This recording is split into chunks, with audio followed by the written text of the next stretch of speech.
que está empezando a grabar.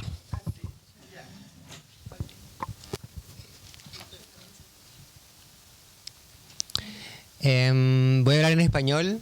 Je peux parler français un petit peu si c'est nécessaire. Sinon, bueno, c'est mon traducteur. Il me traduce. Quiero agradecer primero a las compañeras de La Insólita por esta invitación a presentar una especie como de resumen de los talleres que hicimos el año pasado. Donc je voudrais remercier La Insólita de l'invitation. En fait, je vais présenter un atelier qu'on a fait ensemble à Barcelone l'année dernière. Me voy a presentar presentándome a mí. Voy a comentar un poco de lo que hago y después le voy a dar la palabra a mi compañera Gigi para que nos comente el proceso que atravesamos colectivamente en La Insólita. Donc, je vais d'abord parler un peu de mon travail et de ce que j'avais proposé comme atelier ensemble, et ensuite je laisserai la parole à Gigi qui pourra revenir sur l'expérience collective et des suites un peu de ce qu'on a fait ensemble à l'atelier. Donc,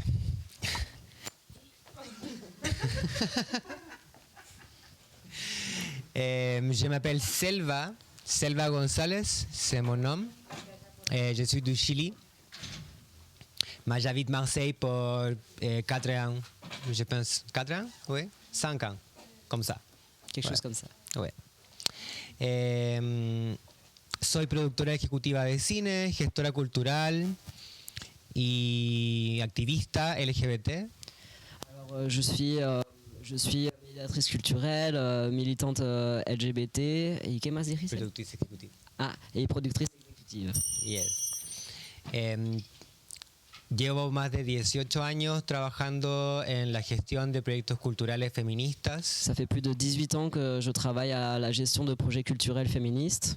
En diferentes colectivos, en diferentes organizaciones. Dans différents collectifs et organisations, associations. Pero siempre con mis amigas. Mais toujours avec mes amis.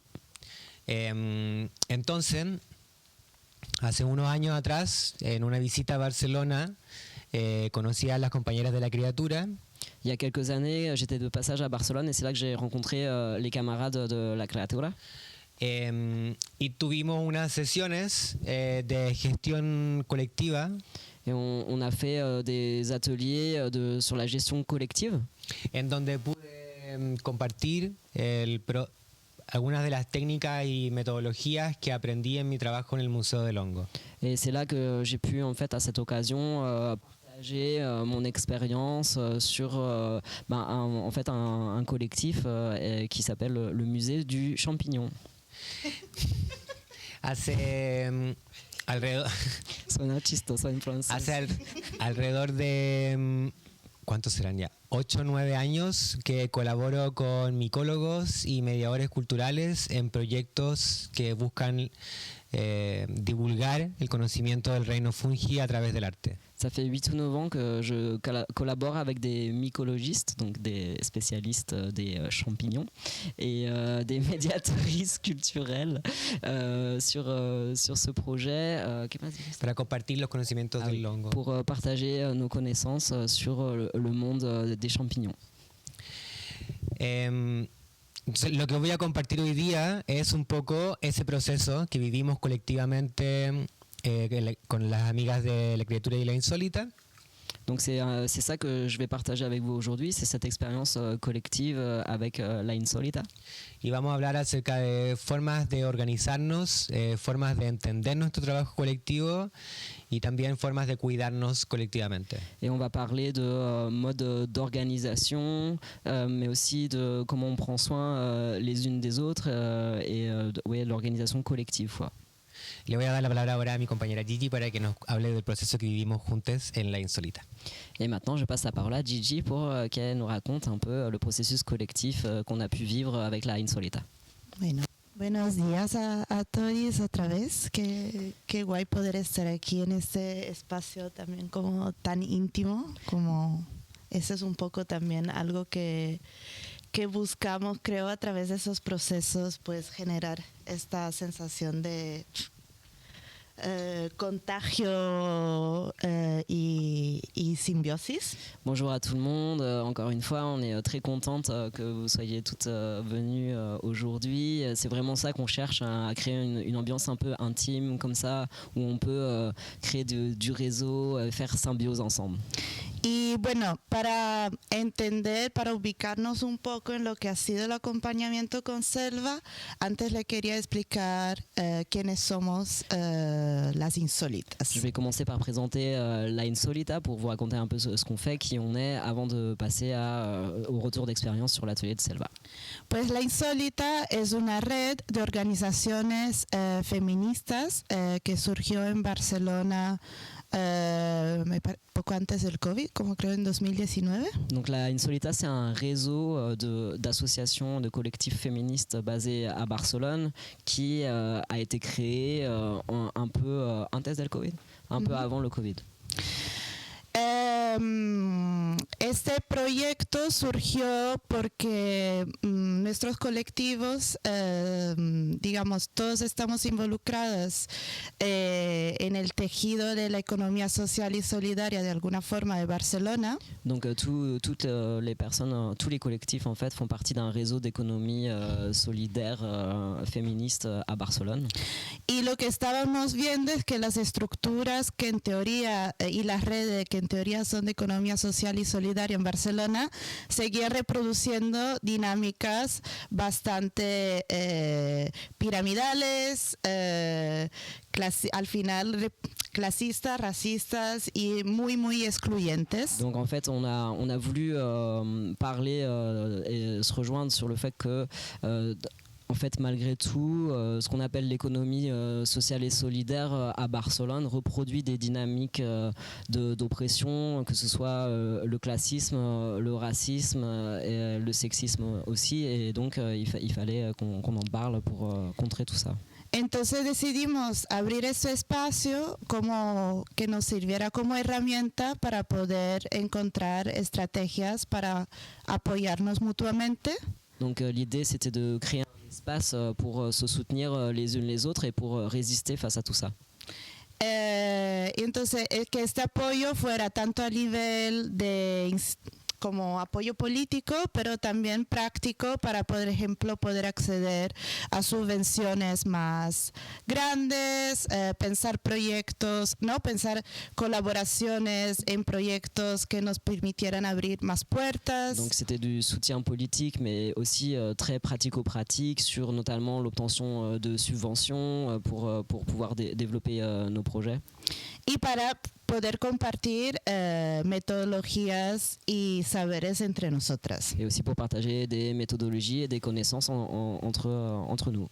Clem, ¿puedo pasar de slide? No, tranqui. Entonces, ese es un poco... No, tranqui. Ese es un poco como la línea del tiempo de la Insólita. Empezaron... C'est un peu une frise temporelle de la Insólita.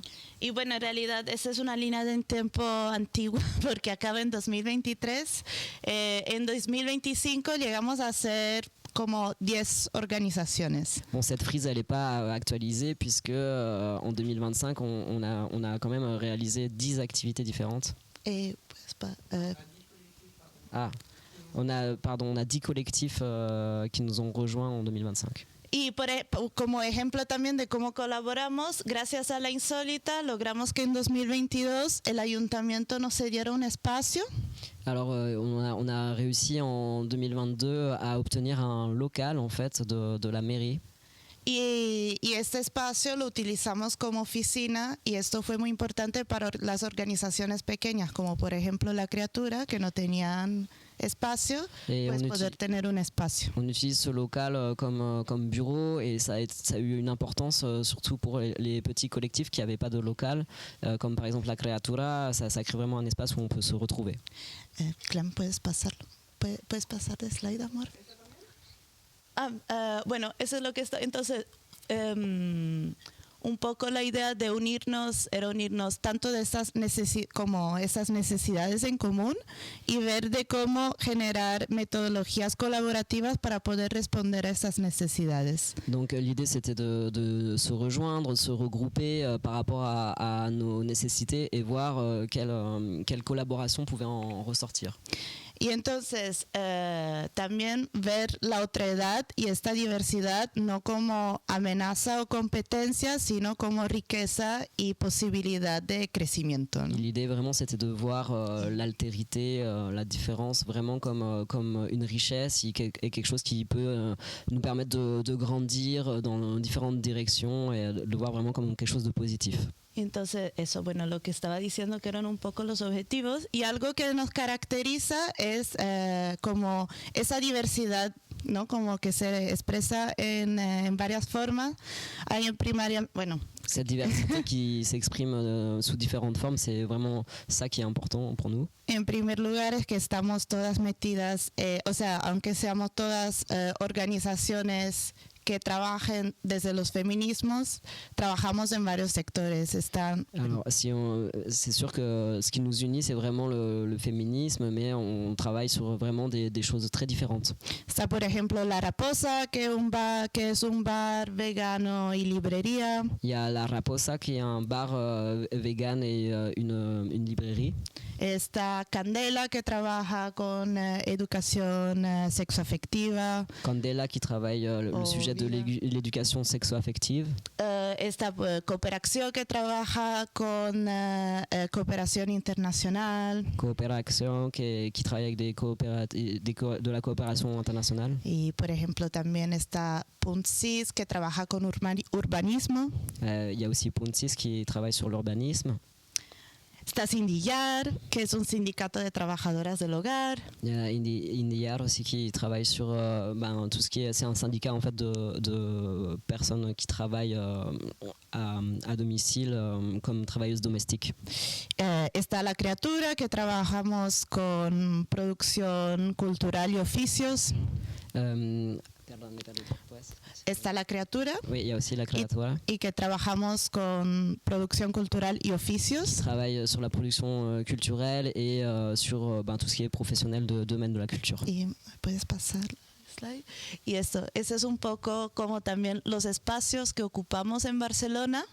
Voici un peu sur la carte les différents espaces qu'on utilise, qu'on occupe à Barcelone. Y también es interesante pensar la red de la Insólita como una forma de poder ampliar el alcance de nuestras organizaciones individuales. Et l'idée aussi de la Insólita, c'est de pouvoir étendre un peu notre domaine d'influence et nos activités géographiquement aussi. Sí, a nivel de ciudad, ¿no? Sur la ville. Y la siguiente. Entonces, y bueno, como estaba diciendo, esta diversidad se ve, están cooperativas, están asociaciones, está un sindicato. Il y a aussi une diversité en termes de mode d'organisation, puisqu'il y a des coopératives, il y a aussi des associations et il y a aussi un syndicat. La siguiente. Están también nuestros ejes de trabajo principales, ¿no? Como están algunas compañeras más enfocadas en migraciones, otras más desde la disidencia sexual, otras desde los feminismos. Et aussi en termes de...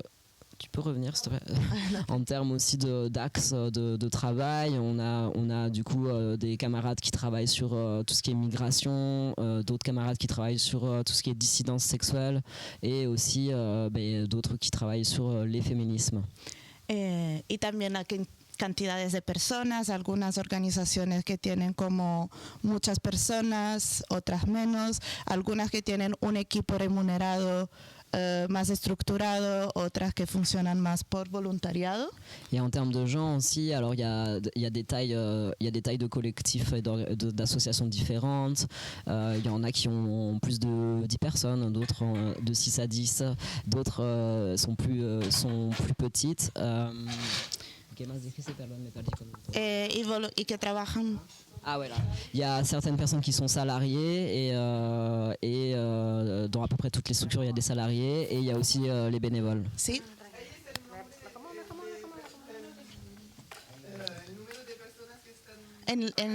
Sí. en los equipos, en el equipo motor, digamos. Donc là, à l'écran, on voit en fait le nombre de salariés qui sont dans chaque structure, dans l'équipe un peu motrice. Y de esta misma forma también como grandes diferencias a nivel de presupuestos anuales manejados. Et il y a aussi de grandes différences en termes de budget annuel alloué. Entonces, nosotras nos encontramos frente a un gran reto.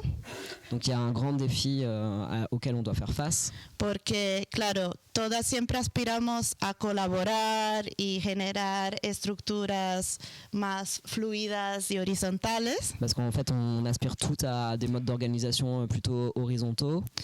Pero realmente manejar, o sea, si ya trabajar en colectivo de por sí es muy complejo, ¿qué pasa cuando somos un colectivo de colectivos? Alors déjà que c'est pas facile de s'organiser au sein d'un collectif, mais alors imaginez quand on est un collectif de collectifs.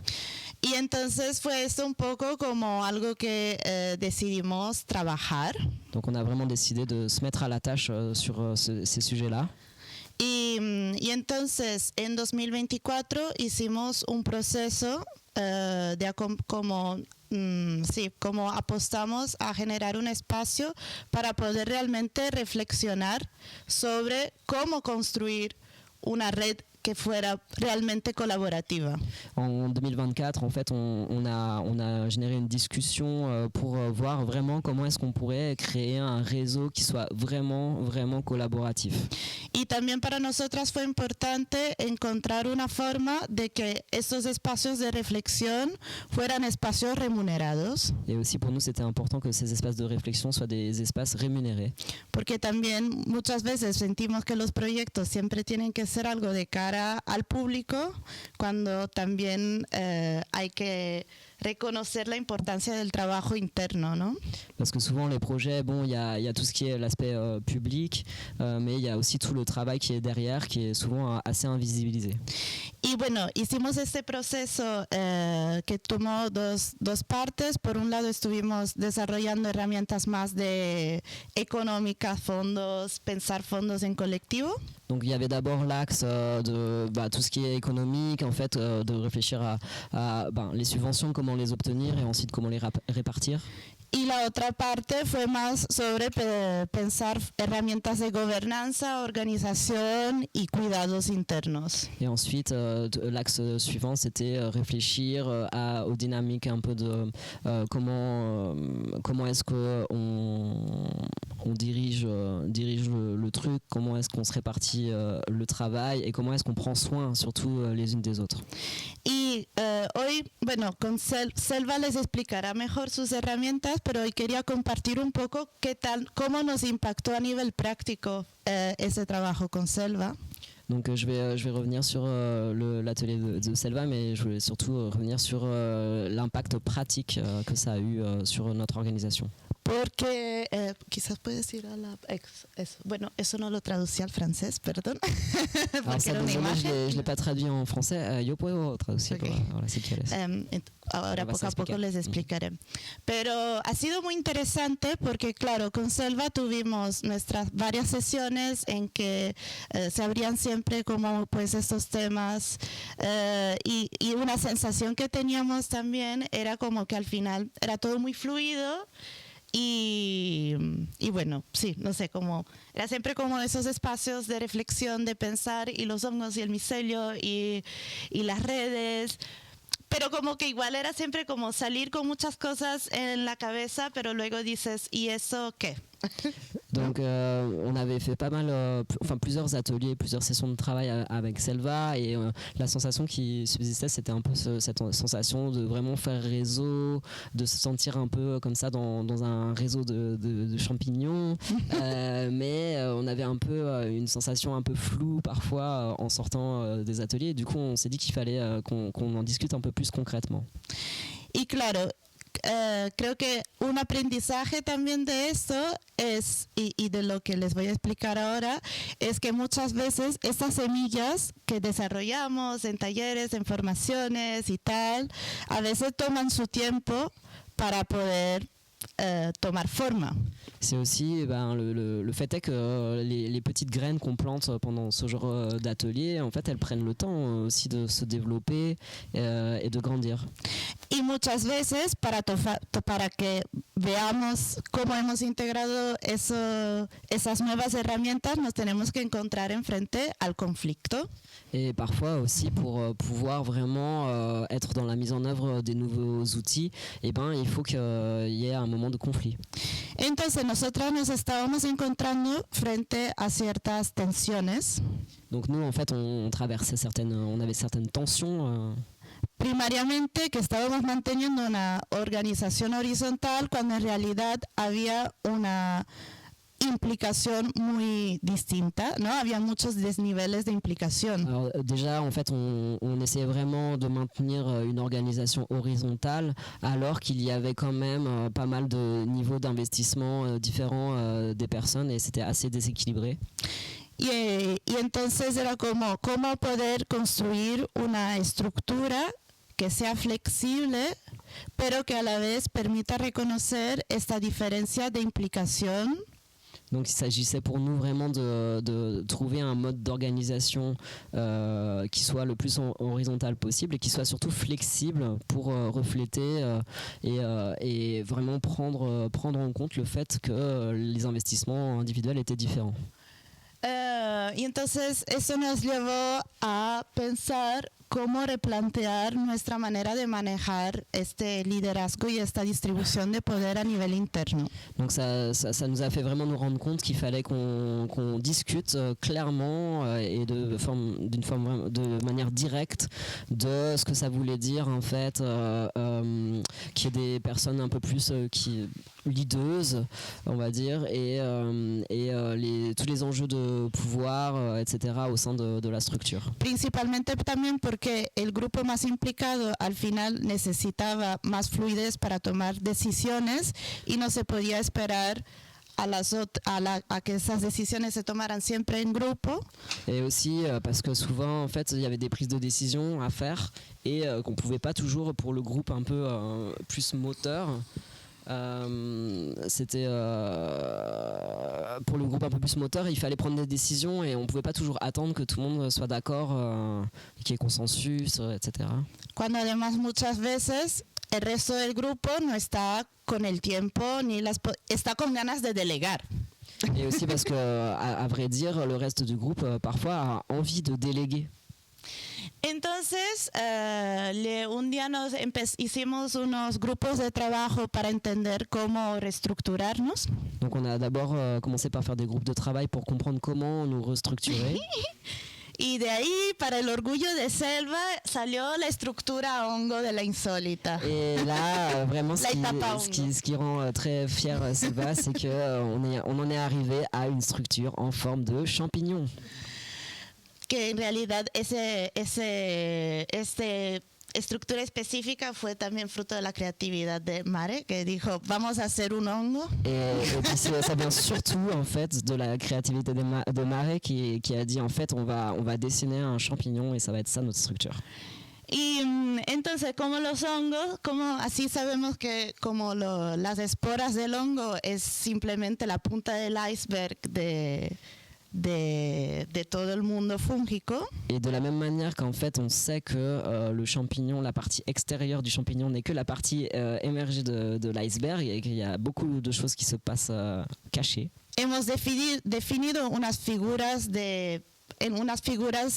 unos arquetipos al interno de la Insólita a nivel de acuerdo a su participación. On a défini des rôles, des sortes d'archétypes en fonction des rôles de chacune à l'intérieur de l'organisation. Y de acuerdo a ese rol definimos unos derechos y unas responsabilidades. Et en fonction de ces rôles, on a défini des droits et des responsabilités. Que fueran también proporcionales a su nivel de implicación. Qui soient proportionnels à leur niveau d'implication.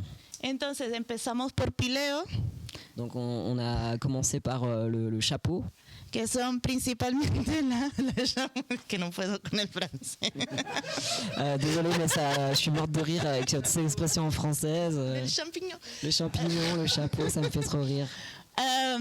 Esas serían las entidades que se están acercando a la insólita, que quieren, por ejemplo, acercarse o por apoyar o para poder también disfrutar del ser parte de la red por cosas más superficiales, digamos. Dans le chapeau, il y a les personnes qui un peu se rapprochent de la insolita pour différentes activités, etc. Mais leur implication est un peu plus, on va dire, superficielle parce que le réseau les intéresse, etc. Mais voilà, ils n'ont pas une implication très très forte. Entonces, las pileos, como que ya que normalmente son las que están empezando a acercarse a la insólita, no se le exige un gran nivel de responsabilidad, pero también están limitadas como los beneficios que tienen. Su participación. Mais alors du coup, comme c'est des personnes plus soutien, qui sont intéressées, qui commencent à se rapprocher de la structure, en fait, elles n'ont pas beaucoup de responsabilités. Pero tampoco tantos beneficios. Tiene como unos beneficios limitados. Et aussi, bon, elles ont peu de responsabilités, mais aussi peu de bénéfices à leur implication. Luego está Stipe. Ensuite, il y a le pied. Que son las entidades que participan, por ejemplo, a las asambleas bimensuales que tenemos. Donc, c'est les entités qui participent à nos réunions bimensuelles. Y son un poco también los grupos que se conciben cuando pensamos proyectos. Il y a les groupes, les commissions qui se constituent quand on pense développer des projets. Y también comparten ciertas responsabilidades hacia la organización, pero un poco más limitadas a nivel de trabajo, de carga laboral. Elles partagent des responsabilités au niveau du réseau, mais elles sont assez limitées en termes de charge de travail. Y luego está micelio. Et ensuite, il y a le mycélium. Que así como el micelio es lo que pasa por bajo de la tierra y que nutre el terreno, digamos. Donc de la même manière que le mycélium, c'est ce qui se passe un peu caché sous la terre et qui vient nourrir la terre, le terrain. Micelio es compuesto por esas organizaciones que por sus distintas razones pueden participar con más implicación. Donc c'est des organisations qui peuvent s'investir beaucoup plus. Y entonces desde Micelio somos las que luego nos reunimos para ver si hay que postular a subvenciones, si hay que pensar proyectos, ¿no? Como un poco esa parte más operativa y productiva, ¿no? Donc c'est un peu la partie plus le centre d'opération, le centre névralgique aussi. C'est là où on va par exemple travailler sur la demande de subventions. Porque también hemos visto de que sin este trabajo pues no había evolución. Parce qu'on a bien vite vu que sans ce travail-là, il n'y avait pas d'évolution. Entonces la idea, nosotras siempre como desde Micelio, siempre como pensamos proyectos pensando en la red de la insólita, pero también es cómo pensar en esta fase, porque también hemos empezado a mover esta dimensión más productiva, cómo asegurar que ese trabajo pueda ser rémunérado también. Donc depuis le mycélium, il y a aussi toute l'idée de réfléchir à comment faire pour que ce travail de production soit rémunéré. Y la idea es que sea como una estructura fluida, que las micelios, no, como hay organizaciones que hay en algunos momentos, hasta a veces en algunos momentos del año se pueden implicar más y otras menos. L'idée aussi, c'est que ce soit une organisation flexible, avec un niveau de responsabilité qui peut changer à travers le temps. Les personnes, elles peuvent s'investir plus ou moins. Y esto creo que ya está. Et je crois que voilà, c'est tout. Oui, c'est super, dit une autre personne. No sé si quieren preguntar algo sobre cómo funcionamos. S'il y a des questions sur notre fonctionnement.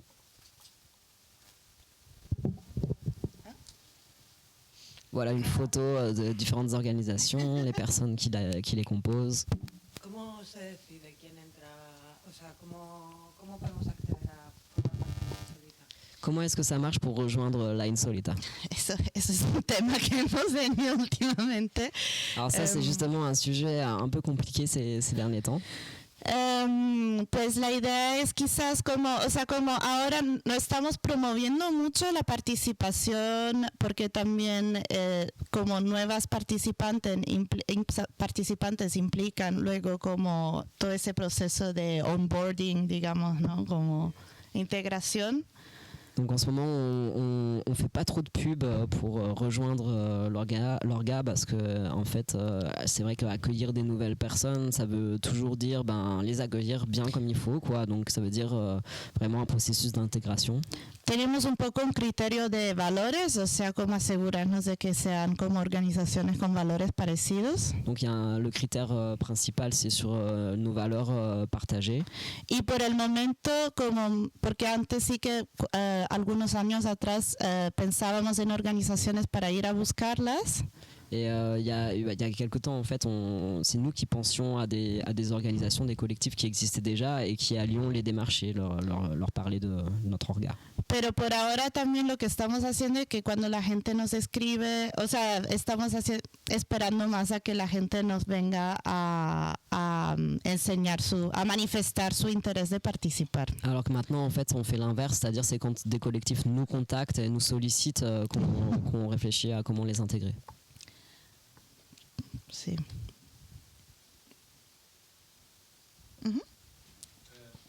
Le micro. Ouais, j'ai fait en français. Ok.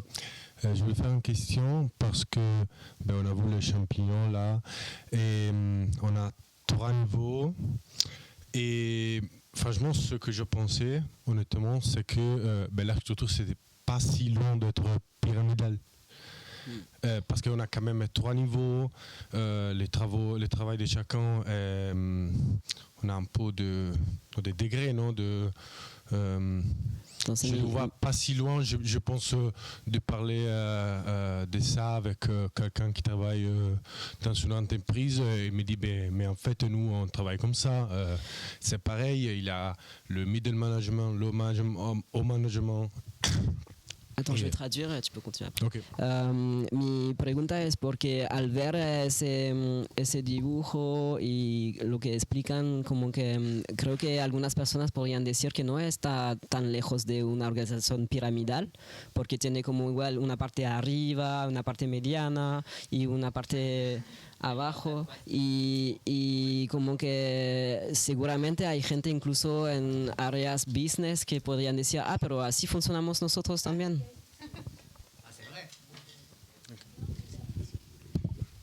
Te voy a tomar la palabra. Ah, oui.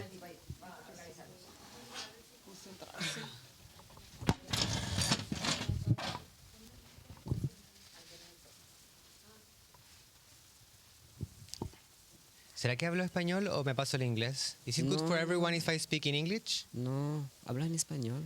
Para él es más fácil de hacer. Sí, no hagas cambio. ¿Hablo en español? Sí. Ya, que hablo rápido y me cuesta cuando tengo... Pero ya, no importa. Es muy interesante lo que dices porque, claro, el dibujo que acabamos de ver muestra un hongo, pero no como de verdad sucede. Alors c'est intéressant ta question parce qu'effectivement le dessin montre un champignon et en fait c'est pas vraiment comme ça que ça fonctionne les champignons. Ese dibujo muestra un hongo como si fuera un árbol. Et en fait le dessin montre un champignon comme si c'était un arbre. El árbol, como el reino vegetal, tiene una estructura viva que funciona tanto sobre la tierra como bajo la tierra. Donc un arbre en fait fonctionne dans le règne végétal, il fonctionne aussi bien en surface que sous terre. Y tiene una estructura digestiva que es interna, o sea, el hongo digiere en su propio cuerpo, en su propia célula, genera energía. El hongo. Sí. Et le champignon en fait a son propre système digestif pour no, el árbol es interno. Perdón. Ah. El árbol es interno. Okay. Donc l'arbre en fait c'est interne alors que le champignon hongo qué? Ya. El hongo es que todavía no he explicado el hongo. Tu veux un peu de relais? Ça va. Oui, non, juste que l'arbre, il digère les choses à l'intérieur de ses cellules à l'intérieur. Oui. El hongo tiene un proceso totalmente diferente. El hongo sucede subterráneamente y tiene un proceso de digestión externo. Le fonctionnement du champignon est complètement différent. En fait, c'est souterrain et donc son système de digestion, c'est externe. El champiñón, o cuerpo fructífero como se le conoce, es solamente el genital del hongo, no es el cuerpo mismo. Le champignon qu'on voit en dehors de terre, c'est seulement la partie génitale, en fait. C'est pas son corps. Claro. Si la insólita funcionara como un árbol, tendría una estructura vertical como un árbol o una pirámide. Donc nous, si on fonctionnait comme un arbre, ce serait effectivement vertical, mais on fonctionne pas comme ça, on fonctionne comme un champignon. Pero en realidad la insólita funciona como un champiñón con una estructura subterránea. Voilà, donc avec un fonctionnement souterrain. Las partes que aparecen, que se pueden ver, no son parte de la estructura subterránea que sujeta y sostiene eso. Que a diferencia de las estructuras piramidales, que el poder se mantiene en la punta y va chorreando, esto es un poder que viene desde abajo y sube hacia arriba. Donc nous, ce qui émerge, c'est seulement une partie visible, mais en fait, la vérité, c'est ce qui se passe dessous. Et donc du coup, c'est pas pyramidal comme un arbre pourrait l'être. C'est totalement inverté. C'est l'inversion de la pyramide. C'est en fait une pyramide inversée. Porque parte de una estructura subterránea que alimenta y que genera alimento para otras estructuras al mismo tiempo, porque el aparato digestivo del hongo es externo. C'est la partie en fait souterraine qui nourrit et qui alimente toutes les expressions qui émergent. Y cuando hay proyectos y cuando hay formas, emerge en diferentes pequeños frutos. Voilà, donc ça, ce qui émerge, c'est des petits fruits. Y de esos pequeños frutos es que nuevas personas, nuevos proyectos se vuelven visibles. Et donc c'est les petits projets, les nouveaux collectifs qui se rendent visibles. Pero no sé si quedó clara la respuesta. Est-ce que c'est clair? No completamente.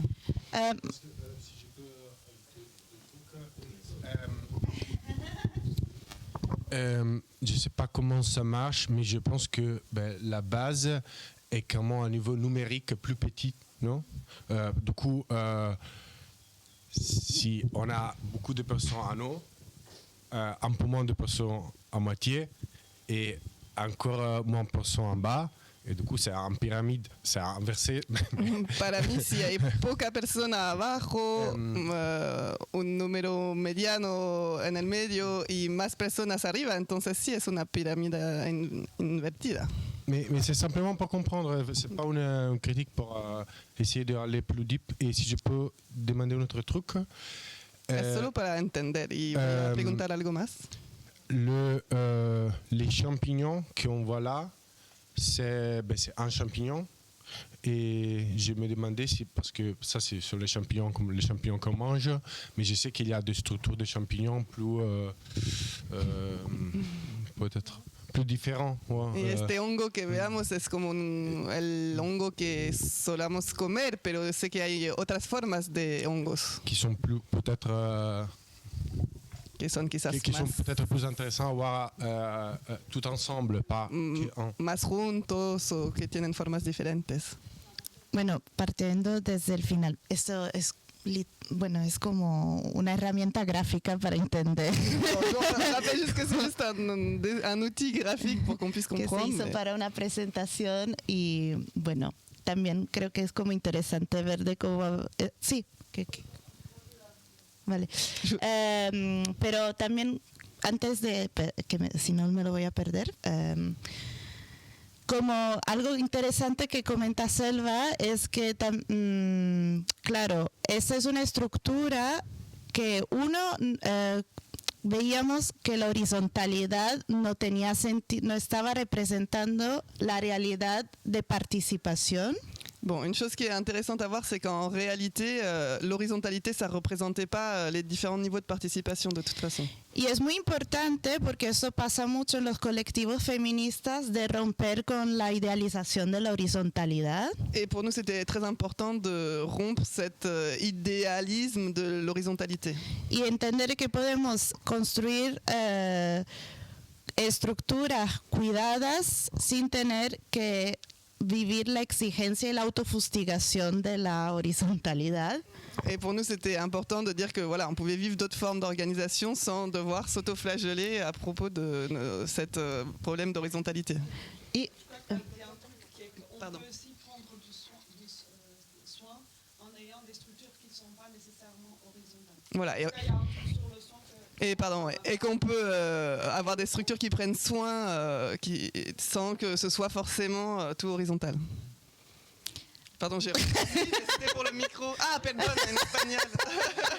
Sí, que me perdí la parte del cuidado y que se puede hacer de manera no horizontal también. Entonces, y esto quizá para conectar con lo que estaba comentando, esa es una estructura que se articula desde las tareas reproductivas, o sea, de la organización. Et donc ça, c'est une structure qui part des tâches en fait. ¿Quién se está asegurando de que puedan haber proyectos para todas? Qui c'est qui peut s'assurer qu'il va y avoir des projets pour tout le monde? ¿Quién se está asegurando de que todos los gastos estructurales de la organización estén cubiertos? Qui c'est qui s'assure que toutes les dépenses, les besoins soient couverts?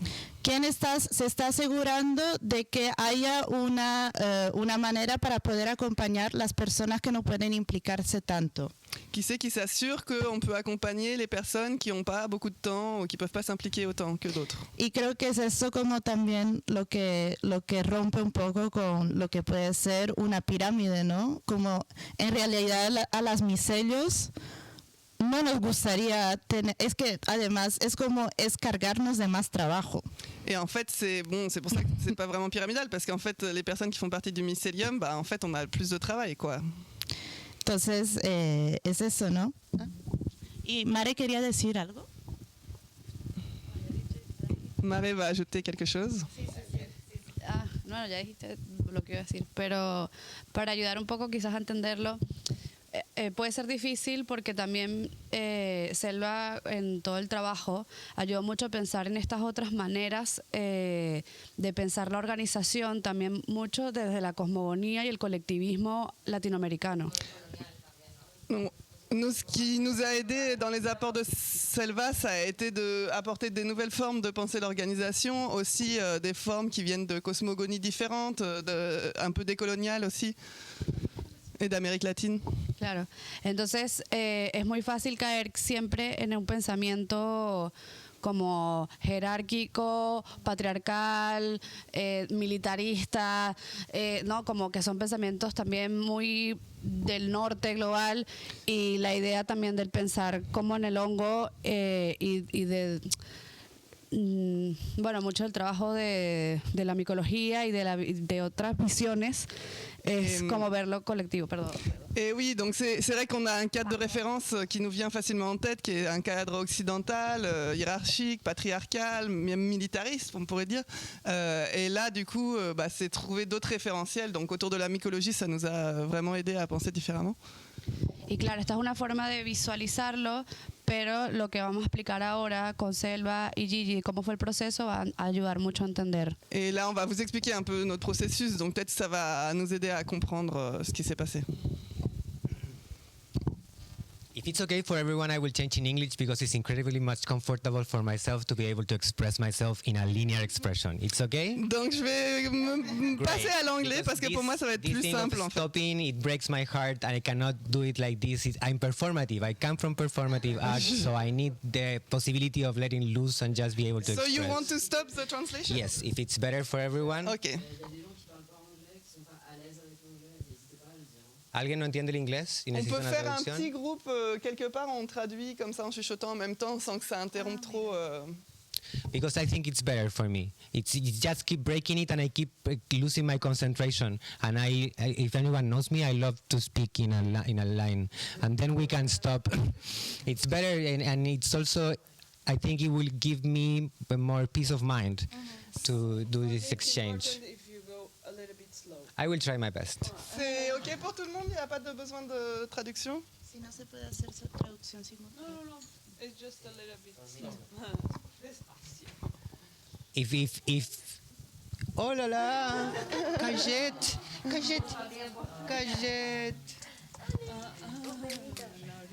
Hola, Cayet. So, the question that you made was exactly the same question that we were making ourselves when we were developing this program. A couple of years ago, when I started getting together with the friends from La Creatura, we were talking about how to generate a structure that could fit both our politics but also our interpersonal, interrelational subjects. As Mare was saying, I come from South America. I am from Chile. Chile is a country that its form, it's related with the territory. The form of the country is based on the Andean Cordillera. That is what shapes our country and also what makes us neighbors of other Andean populations. The people of the Andes come from different indigenous populations, but one of the biggest ones is Quechua. Quechua people habitate all over the Andean region and is one of the biggest population resisting right now, but they also are very important in some countries, especially in countries like Bolivia or countries like Ecuador. Countries like Ecuador, for example, have been able to incorporate the Quechua knowledge into their constitution. So they are not just thinking about Quechua like a patrimonial thing, like a past or like a material, but they are thinking from a humanitarian perspective on how can they relate with their own heritage from a humanitarian perspective. So when I started studying what I wanted to share with the people of La Insólita, I was thinking about this. How can I translate the things that makes me human, the thing that makes me a feminist, the thing that makes me a trans woman, the thing that makes me racialized, into a process of thinking, into a process of collaboration. It's something that I have dedicated my life to because I work with my own identity and I work with people that work with their own identities also. So our work is not just based on a productive base. So we are not just talking about the knowledge that we're putting or the privilege that we got to put that knowledge into practice. We're talking about how our identities come through our work. How who we are defines how we are doing what we're doing. So that was the question that I was making. And in that way, one of the biggest concepts that I've always been developing in different groups is summa causai. Summa causai is a Quechua word, a Quechua concept that has to do with living good. Living good is something that we all want. Living good is something that we all need because it comes with a feeling that it's associated with realization. How you can realize yourself is when you feel like you are doing what you should be doing in the way that you want to do it. But it has different principles. You cannot just think about living good by yourself. Living good is guided through what our original populations define of our relationships. And there's two important principles right now that are very, very vital, and one is the vitality, that it's considering everything alive, that it's part of the Ecuadorian Constitution. The concept of vitality is extrapolated to every part of our world. This is alive, so that I need to respect it and take care of it.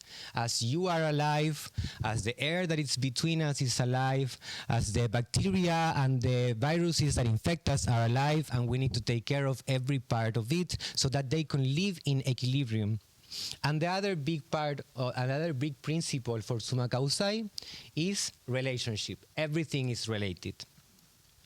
For me, that was a concept that I was always very worried about, because the fact that we are all related doesn't mean that we are all taking care of each other. The fact that we are all related doesn't mean that we all have the same objectives. Doesn't mean that we all have the same mechanism to get to those objectives, and at the same time doesn't mean that we have the same morals, ethics, or principles to act in this world. So relationship didn't meant only looking for my own objectives, but meant also how to understand this, how to understand this plane of existence where I have to take you into consideration. Because I cannot just consider myself and my parts, because if I want to coexist and I want to put it in practice, I need to consider you and your parts and the parts that make you you. So in that way, when I started understanding the principle of relationship, I was at the same time studying fungi. Fungi, it's a beautiful kingdom, but it's very misunderstood. Why? Because when they teach us in biology about kingdoms and about cellulars and about systems, that is the thing that is biology study, systems, how we relate to each other, how our bodies are systems and how we create systems, ecosystems as we call them. It was very important for me to understand that the way that they taught me was from competitivity. They taught me that we evolved from competition, that it was the law of the strength of the strongest one, the one that define who get to evolve in this world. And at the same time that you need to acquire, the science created this idea that you need to acquire and get as much resources and tools you can so that you can better your life or you can better your processes. And that didn't make any sense with me. Why? Because I come from a place where capitalism and neoliberalism has fucked up everything in our world. So I study Marxism, I come from a leftist background, and I am a feminist for many years, so this didn't make any sense with how I was working and the places that I was constructing. It was meaningless, to say in another way. So I went into science to question science. And when I went into science, I realized that there was another science that they were not teaching me. There was another political science that they were not teaching me.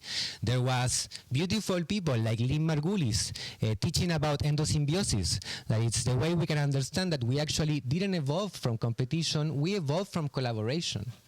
And her theory was dismissed for decades because it didn't compel and it didn't agree with neoliberalist capitalist ideas. But it wasn't until we could actually use science to prove it, we can do studies, genetical studies of our own cells to understand that the complexity that make your cell, animal cell, be able to develop this huge system that is your body, didn't come from competition. It came from collaboration. There was a bacteria that went into your less complex cell that became a mitochondria.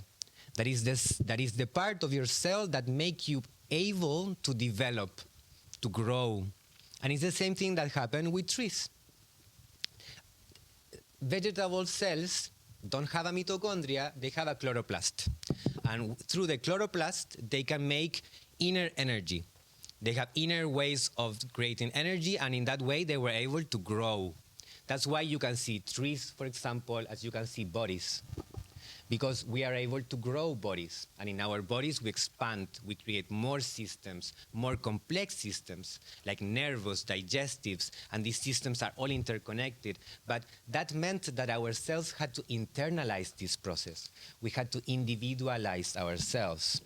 And in this individualization, we got lost. Not only us, but a lot of other animals get lost. That's why animals always create this sense of competition, because they have a sense of territorial relationship that is very different. So it didn't make a lot of sense on how I wanted to think, and I realized that a lot of what I judge as capitalist and neoliberalist were actually an animal that was in a cage idea. It's very natural for other animals also to compete. Other primates also do it. Big mammals do it a lot. They compete for territory, they fight for resources. It's something very natural. But we evolved from that. It didn't make sense just to think like an animal right now, because I didn't want only my survival. I wanted a collective, communal survival. We were looking for ways of generating something that was positive for not just us, but also for the world that we were leaving behind. So it was a more environmental thing. And when I started studying mushrooms and fungi, was when I realized that there was another way. Why? Because mushrooms evolved into generating a huge kingdom by doing something in a very completely different way that animals and plants do. We, as I just explained, have internal ways of digesting and generating energy.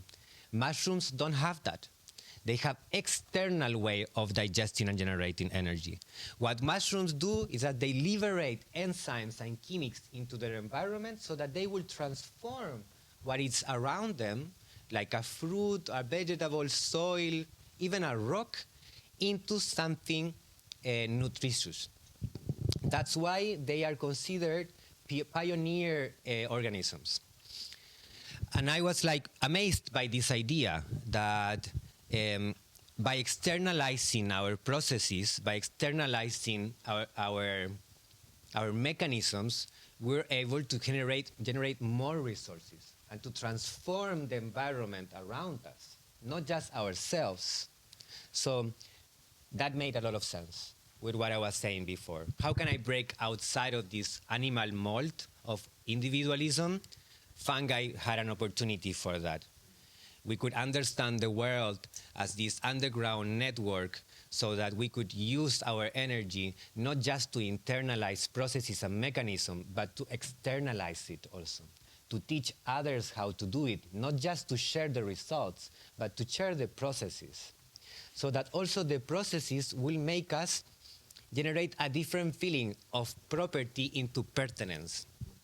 Because one of the biggest damages that I saw that capitalism had generated inside our social tissues were not just from a principle or morality parts, but were also from a human perspective.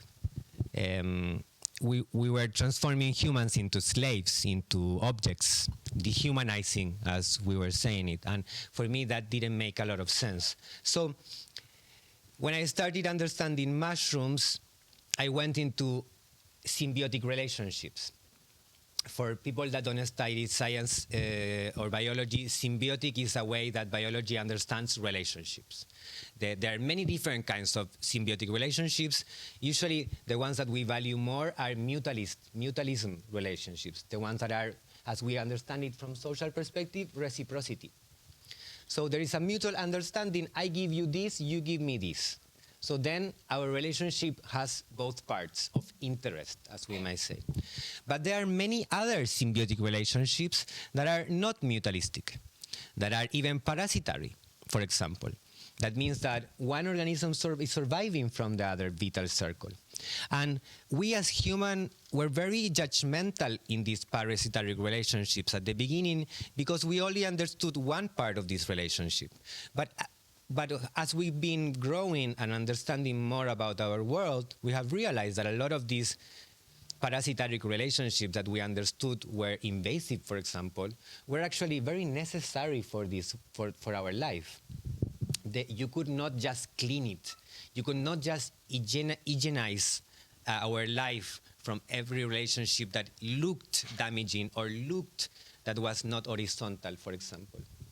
And in that way, that made a lot of sense with inequality.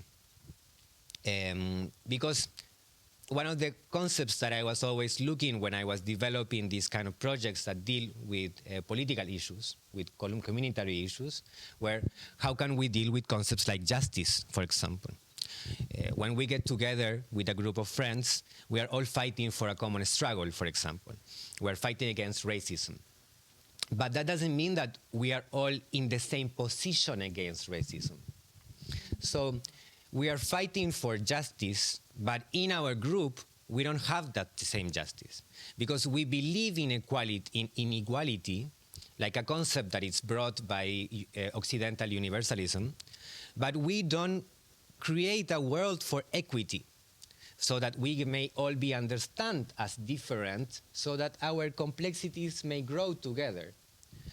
So I was doing this whole research at the same time, and through symbiosis, I started to get into this beautiful other kingdom that are lichen. Lichen, or lichen, as we know it, is a very specific being. It's a cosmopolite being. It meaning that it's not composed by only one type of life. It's composed by several types of life. So you may find lichens, for example, that are composed by one mushroom and one algae, but sometimes there is a mushroom and a bacteria, or a mushroom, a bacteria and an algae, or a mushroom and two algae. And you can look inside one only lichen to see that there's genetical difference of many different species that are cohabitating in this body. And that amazed my mind. Like, I wasn't even able to comprehend it completely, and until this day, every time that I'm researching lichenology, I'm always amazed by the possibilities that lichen brings to the table. But it didn't only amaze my life because of how beautiful nature is, that you can see a body that you believe is only one cell and actually realize that this is a cosmopolite being. But it also amazed me because I was doing the same thing in my groups. I was creating lichens of collaboration to do projects. As I said in the beginning, I come from audiovisual production, so I was creating projects between a script writer and a director of photography and an art director, or I was creating projects for activism and I was doing it with a social worker and a lawyer and whatever other different kind of beings you want to put into these equations. But they were all different. We were all coming from different places and we all have different ways of digesting things, and we were all putting things outside of our systems in different ways. So lichen ended up being a very beautiful example of how I thought we could organize ourselves. In lichen, these different ways of life are not only cohabitating, but they are also generating a sensible dependency. That means that, why is it sensible? Because it's fluid. And this is something that escapes our minds, but it's so fluid. In lichen, things can actually separate from each other. The fungi can unlichenize itself and reproduce by itself in spores without the algae. Or they can do it together through a different part of parthenogenesis, for example. Or algae can divide itself and generate seeds, because there is this possibility inside this collective group for this fluidity that every part of the organism is able to understand itself also as a being. And I thought that that made a lot of sense with the way I wanted to create collectivity.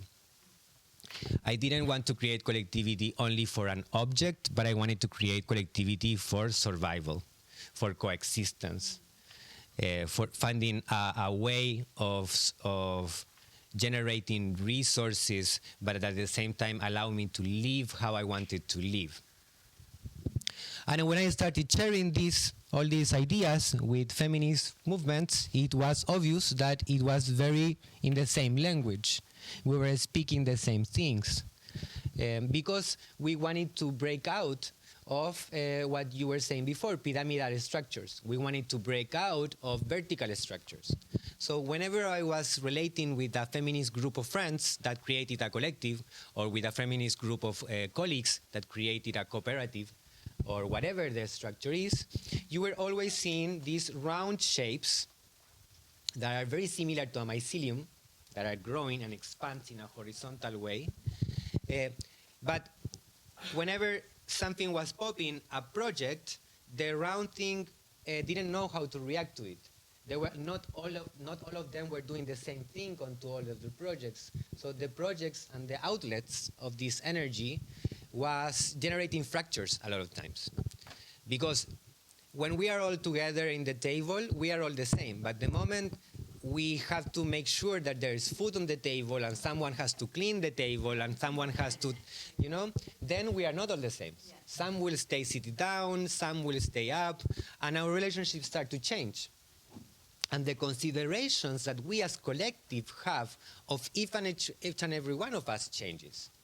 And we immediately go to a survival, animal, resourceful way. We will value more the ones that we perceive are more contributors to this process, like what was happening inside of La Insólita.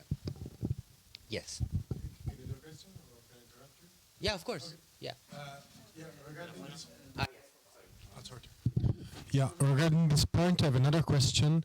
And so, how you value the worker? Because I think this may be a subject, it's just time.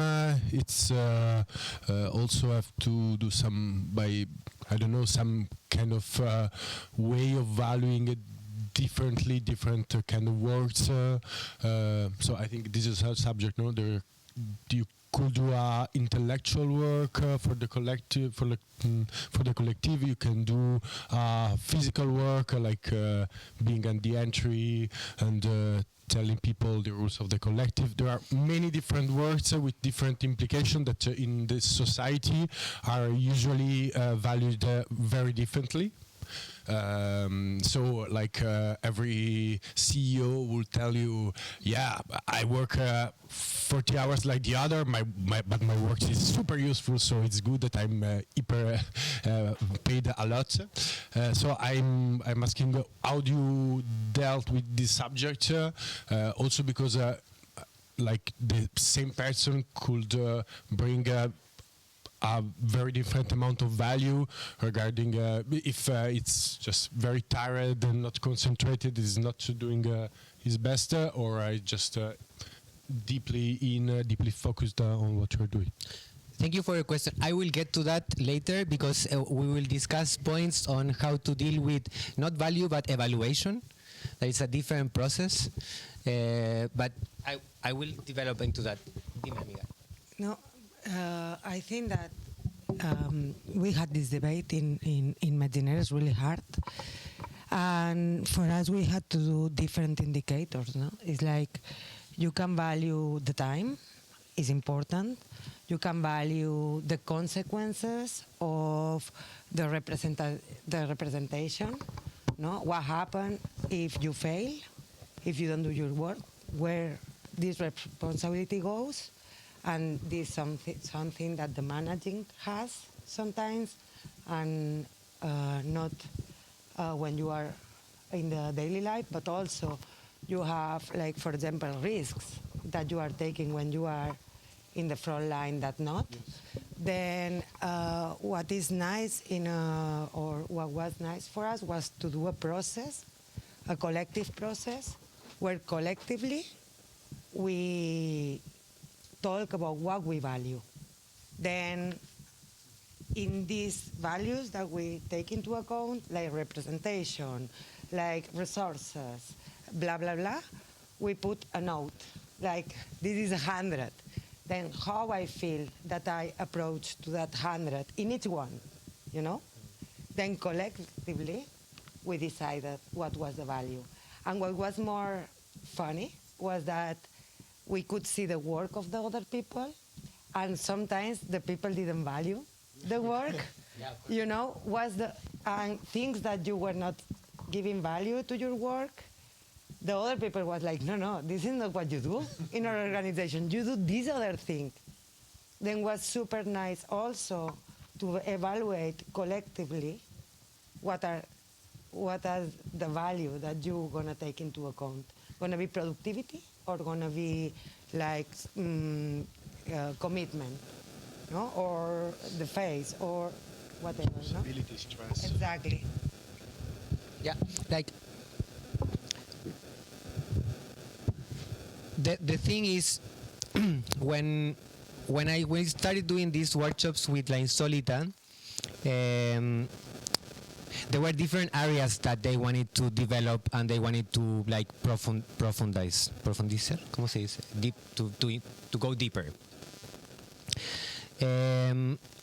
Some of them had to do with leadership, for example, how we can protect ourselves as leaders, how we can protect our leaders, how we can create leaderships that are outside of verticalisms and outside of star systems, networks, or ways of understanding.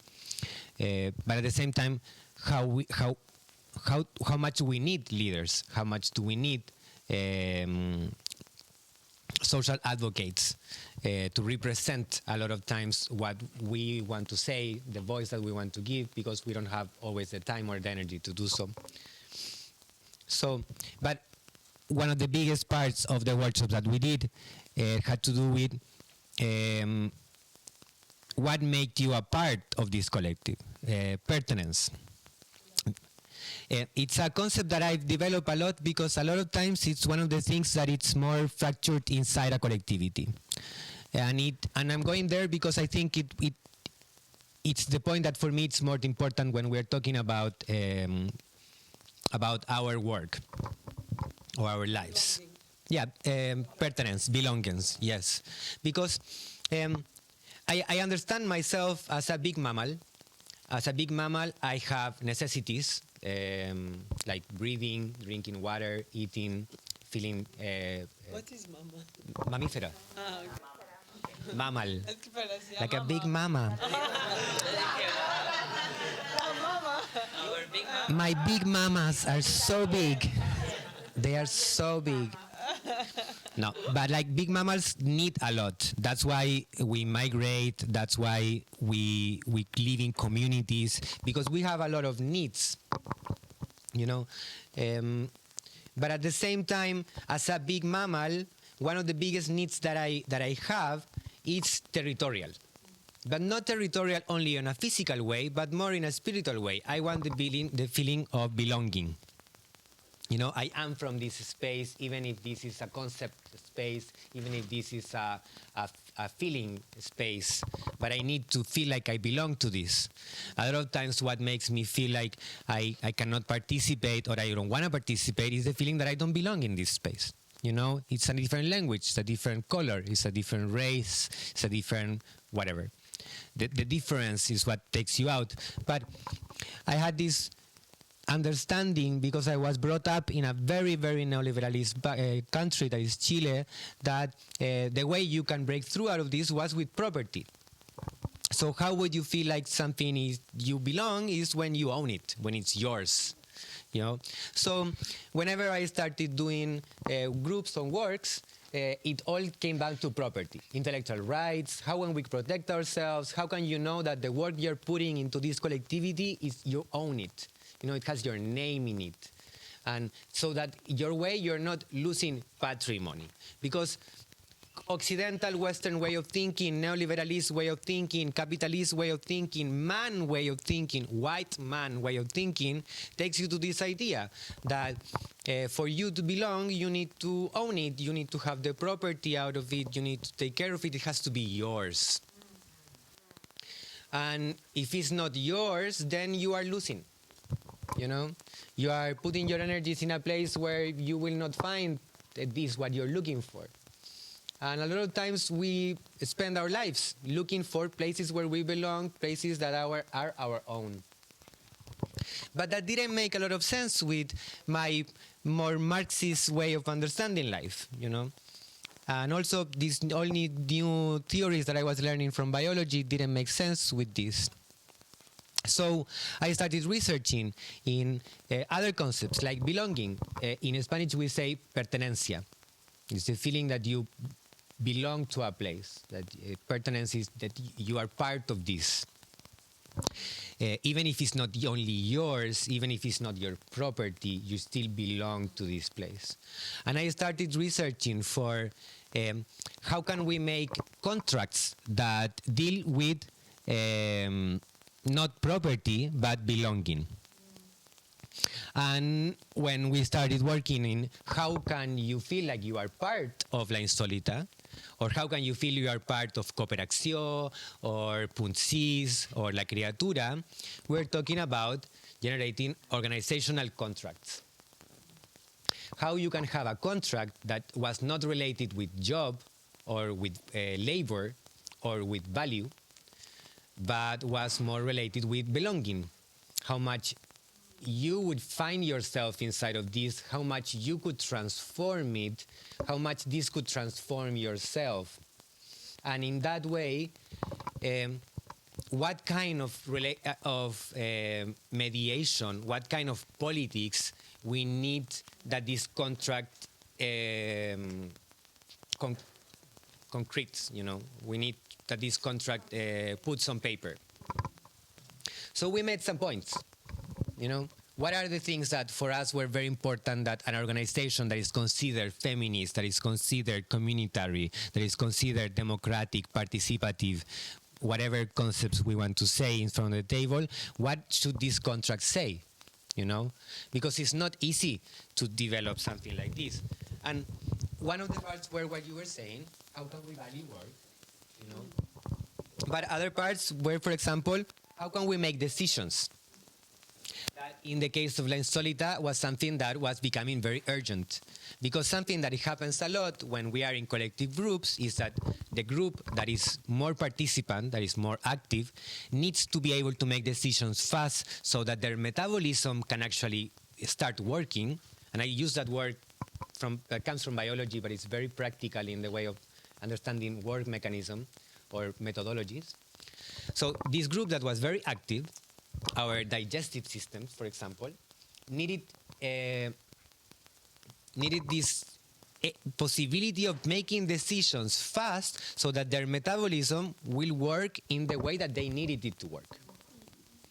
And these digestive systems have their own lines and rules. You need to eat certain amount of days, you need to eat certain things, but it's not always stable and it changes a lot. Sometimes your body will ask you for fish because you need omega-3, and sometimes your body will ask you for chocolate because you need cacao, you know, happiness. And in that way, it's the connectivity between this system and our nervous system that will allow us this possibility, but we don't have that in collectivity, you know? So we needed to make decisions that were able to allow the people that was working to be able to have their own metabolism without it being dependent on everyone agreeing, because that was being very hard. You know, so we need to decentralize the decision maker. So we made it in the contract that how we make decisions, it was the only main principle was decentralization. So we will find ways of decentralize it, but without losing democratic ideals of participation, for example. So what we needed wasn't that everyone participated. What we needed was that each part was participating in the decision. So that it was not only one part that was making the questions, but there was one representative, for example, from every other part that was informed of the decision that was happening. That's why the decentralization didn't mean that everyone need to be part of it, but it meant that the information and the communication of how we are making these decisions and what the result decision was, the thing that we need to be taking more care of. Because we couldn't stop making decisions. We needed to make decisions, and we always need to keep making decisions, but we need to inform these decisions in the proper time and the proper matter. That's why we understood that decentralizing decision maker. It didn't mean only from a participative way that everyone should participate, because that idealism is romantic, but it's not considering everyone's reality. What we did need it was everyone was informed, or that at least the information was accessible for you. So if you wanted to understand why we made this decision, you could look for it. And that was something that was hard to understand, but once we put it in paper and we agree, it was very obvious, you know. Of course, let's inform this decision, let's find a way of generating a connection between the ones that are making the decision and the whole community that is receiving it. The other part that we needed to talk, that everything is connected, is how can we la gestión de procesos. How do you say that in English? La gestión de procesos. Project management. But it's more related with processual beings. So it's very connected. So our processes are not always visible. And a lot of times, the people that are waiting for a result are not living the process, so they get anxious, impatient. Or at the same time, they are judgmental because they don't understand the process, they only see the result. So how could we make this process more horizontal was the question.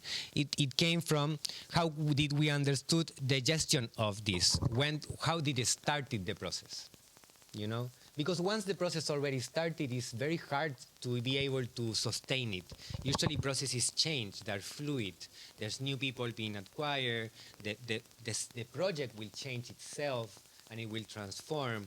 So how can we make it more obvious, more easy? That the beginning of a process, just the beginning force, was democratized and accessible for everyone. So that at the beginning, we could set the rules for the game that we were going to play. To start to put rules into the game after we started playing it was impossible. And it meant that we needed more to adapt than to adjust. Did I explain? We needed to adapt to the process that was going on because it's outside of our hand. We cannot adjust it however we want because processes, our mechanism or metabolism, once you started going, you need to finish it. You cannot stop in the middle to say, oh, I want to eat something more. You cannot go back in time. And that is something that also came from understanding a decolonial way of thinking, is that we don't have a future. The only thing that we can admire and we know for sure is our past. So what should mediate how we create projects, la gestión de procesos, how we manage our processes should be our history. We need to study our processual history. How has our collective deal with this before? How did things didn't work out in the process before? The only way we can actually generate better processes or start better a process is if we study the thing that we did before. And this is something that we usually never have time to do it. We usually, when we create projects and we found them, we never found the conclusions, we never found the reflection. We always find the started, the application, and then the closure, you know? But we don't have time to say, oh, at the beginning, I didn't like it. Or at the beginning, I didn't feel part of it. It took me a long time to feel like I was belonging to this project that you wanted to do, you know? And usually, when we are doing your project, I will shut up because I don't want to mess with your project, you know? And because your project already started, I cannot just say, hey, can we go back? It's impossible. You will stop what everyone is doing. But once we end, we need this time.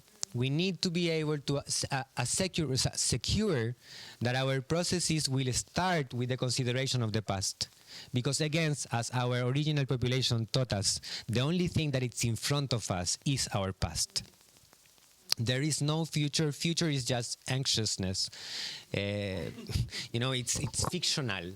It's something that we have no certainty. But the past is secure. The past is existing. Even if it has different perspective, it's the only material thing that we have in front of us. And our original population taught us in beautiful ways. The life is a circle. It's not linear. So we are not going from point A to point B. Sometimes when we are in the same point, we will reach the same circle all over again. And if we are not able to realize what happened before, we will probably be stepping in the same rock many times. So we needed that our contract say to all... Yes. Sorry. Yes. I think maybe would it be possible to take a break? Yes. I'm so interested in what you're saying, but I can feel that I need a break, and I feel that maybe other people do too, to be more, to have more attention. But maybe it's only me.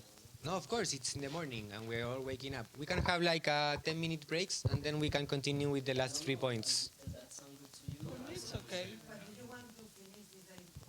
No, I just finished this point. I was actually going to the next one. Yeah.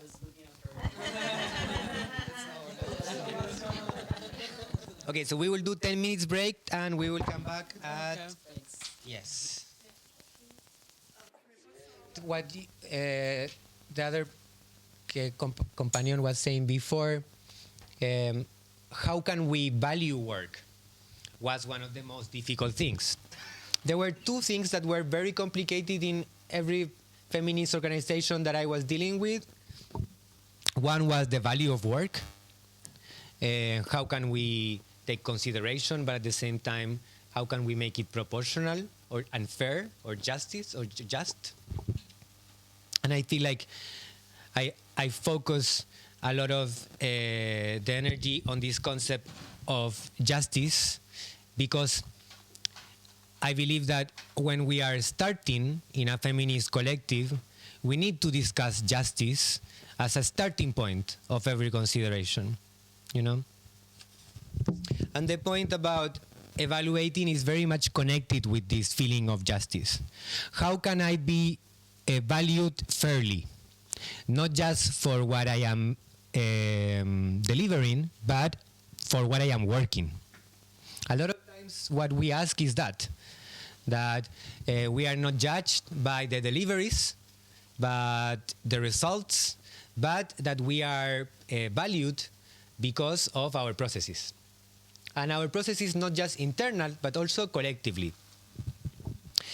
It's funny because this area about evaluation in the line of work where I'm coming from is very connected with a concept that comes from neoliberalist industries that is called human resources. So human resources, as awful as it sounds, is literally what it is. It's considering humans a resource, a working resource. So how can we value this? We value it in terms of workability, productivity. How much hours it takes you to give me this, and how much of this can you give me in the amount of time that I need. So that's how we consider human resources. And everything that is connected with that, our well-being, our security, it's under the same umbrella, but it's usually very unfairly treated because it's coming from this consideration of productivity. So how can we escape this model? It was the question that we were asking ourselves, and the answer that we came was very similar to what you were exchanging. Evaluation should come from inside, but it should also come from collectivity. So we're talking about self-evaluation with collective parameters. You know, how can we find collective parameters that will allow us to self-evaluate so that we will have a possibility of understanding our results or our evaluation or our value, but at the same time we could explain it to others. Because it's not just to value something, it's also to explain what are the categories of this evaluation, what are the things that you will put into consideration. I think that is the most important part of collectivizing value. Not everyone values the same things, so we need to be able to share our evaluation processes. Generating collective evaluation also meant that we needed collective processes of evaluation. We needed collective processes of gathering information, and we needed different other parts that will organize this information and make it accessible for others. So that meant that our contract from the beginning should say in what kind of times we will be evaluated, what is expected from our evaluation, not our result, from our evaluation. That meaning it should be, and I will say it in a very general way, should it be punitivist, for example? Like you did it wrong, you will be punished, you will have less resources inside of the collective, or you will have less responsibilities, you know? So we need the contract to say this so that it didn't become unfair the moment the collective was deciding to act on these evaluations and on the results of your processes. It was, and it is until this point, one of the things that it's much harder to understand from an static way. Evaluation processes are fluid because also they are part of bigger metabolist processes. Sorry, very hot. Oh my God, so hot.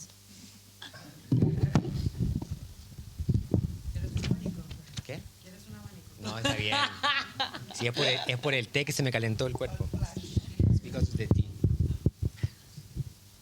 So for us to be able to put this into paper, we did something very similar to what you came out and you gave the answer to what you were saying.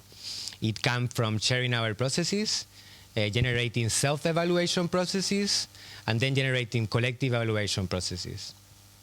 That came at the beginning from our self-determination, how I want to work, how I want to put, how many hours I want to put, how many time, and that way you find divisions of work. That's why you find levels of commitments, for example, and those level of commitments will be considerate at the moment that the processes that you're dealing will be understood.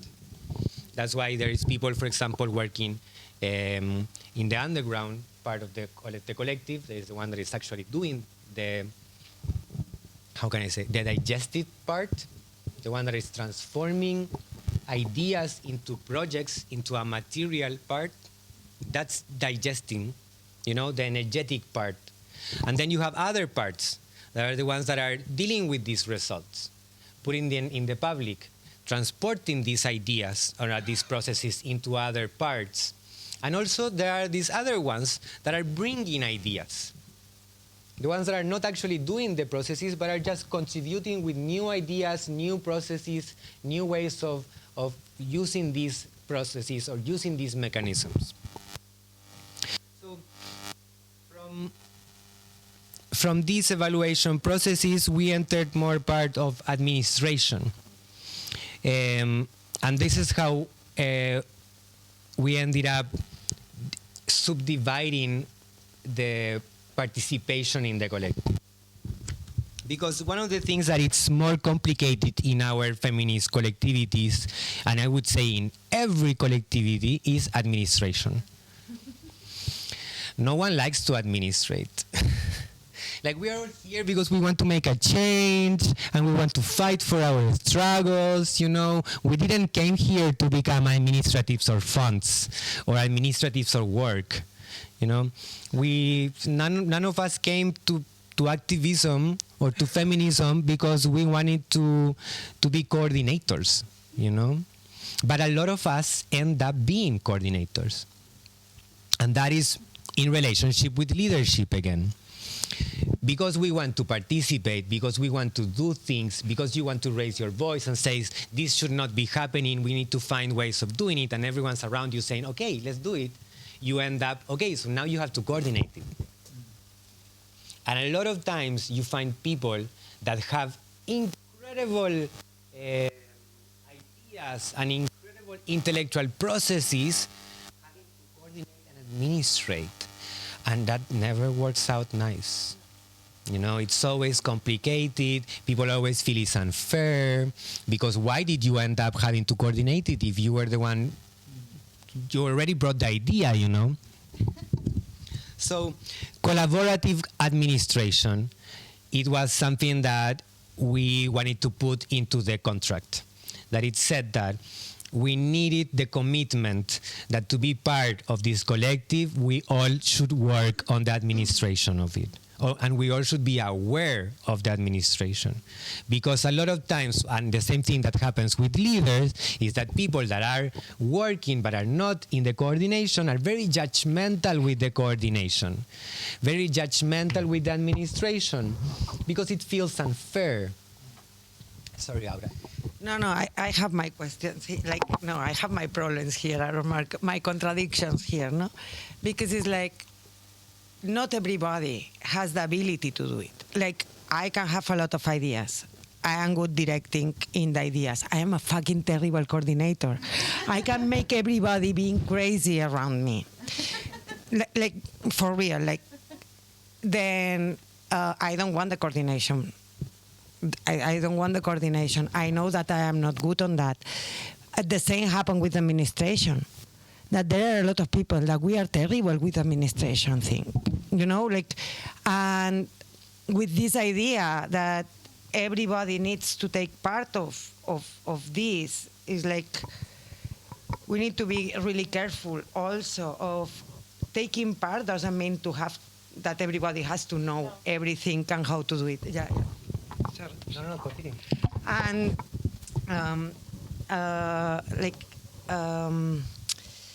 then I will come back to how important is the communication, no? Because the difficulties that we have as organization that we need to produce because we need to live from something, whatever, with the time. We don't have time for the all amount the communication that you need to have in an organization to make this decision making really, we always gonna have mistakes and voids around the communication because we have a bunch of ideas, we do impossible things with a lot of a really small kind of resources. Then for me, it's about communication, but also it's about trust. It's and this is where I'm going to put the conflict here. For us, this process was amazing to give value to our work. But we have a super, super, super difficult time when we know that one of our coworkers, that is also our friend, because we are in a small collective, they are not working good. They are not good in their job. And we are in a small organization that we cannot have a parasite that doesn't, not a parasite that provides some other things, no? But this kind of person and how we manage that, no? Because to give value, we are super good. But sometimes I feel that we are condescendent of the quality of work that we are having. Then how we can,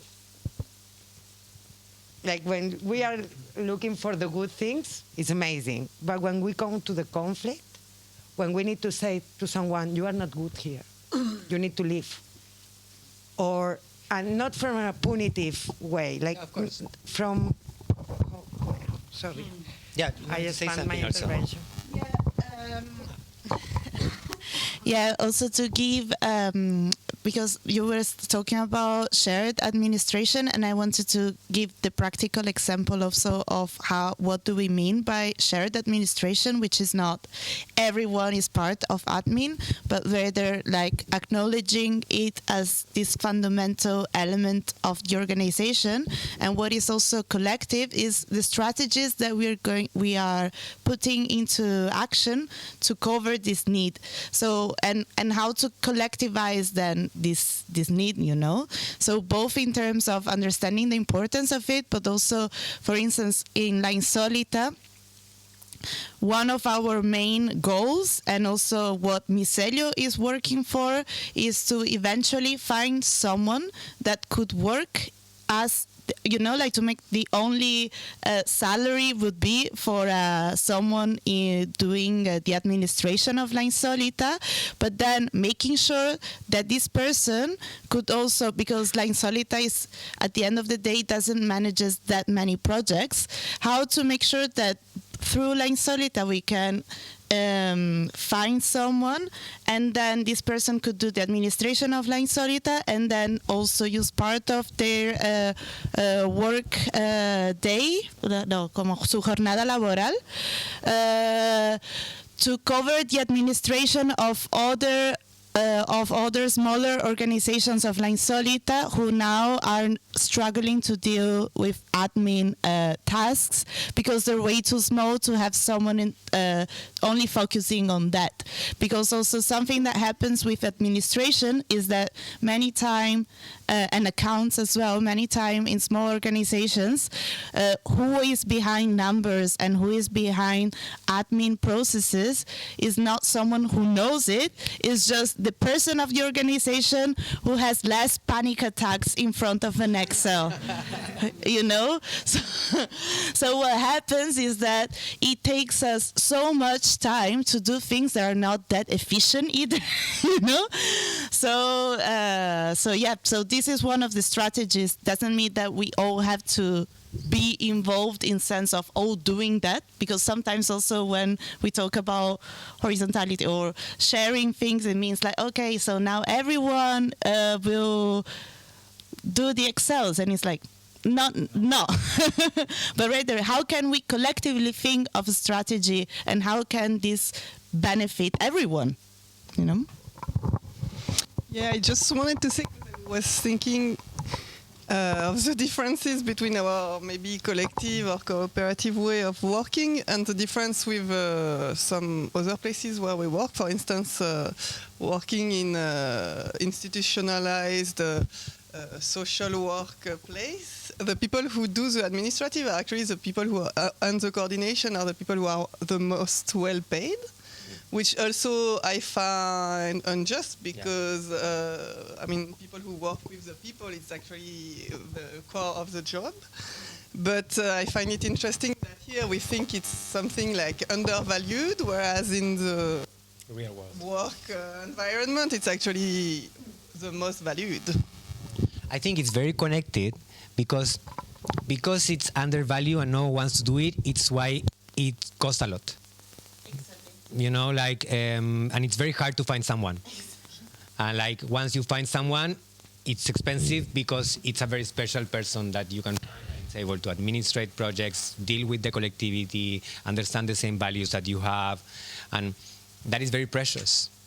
You wanted to say something? Yeah, I'm not sure about your point about administrative and coordinating people being the more well paid. That's what you said?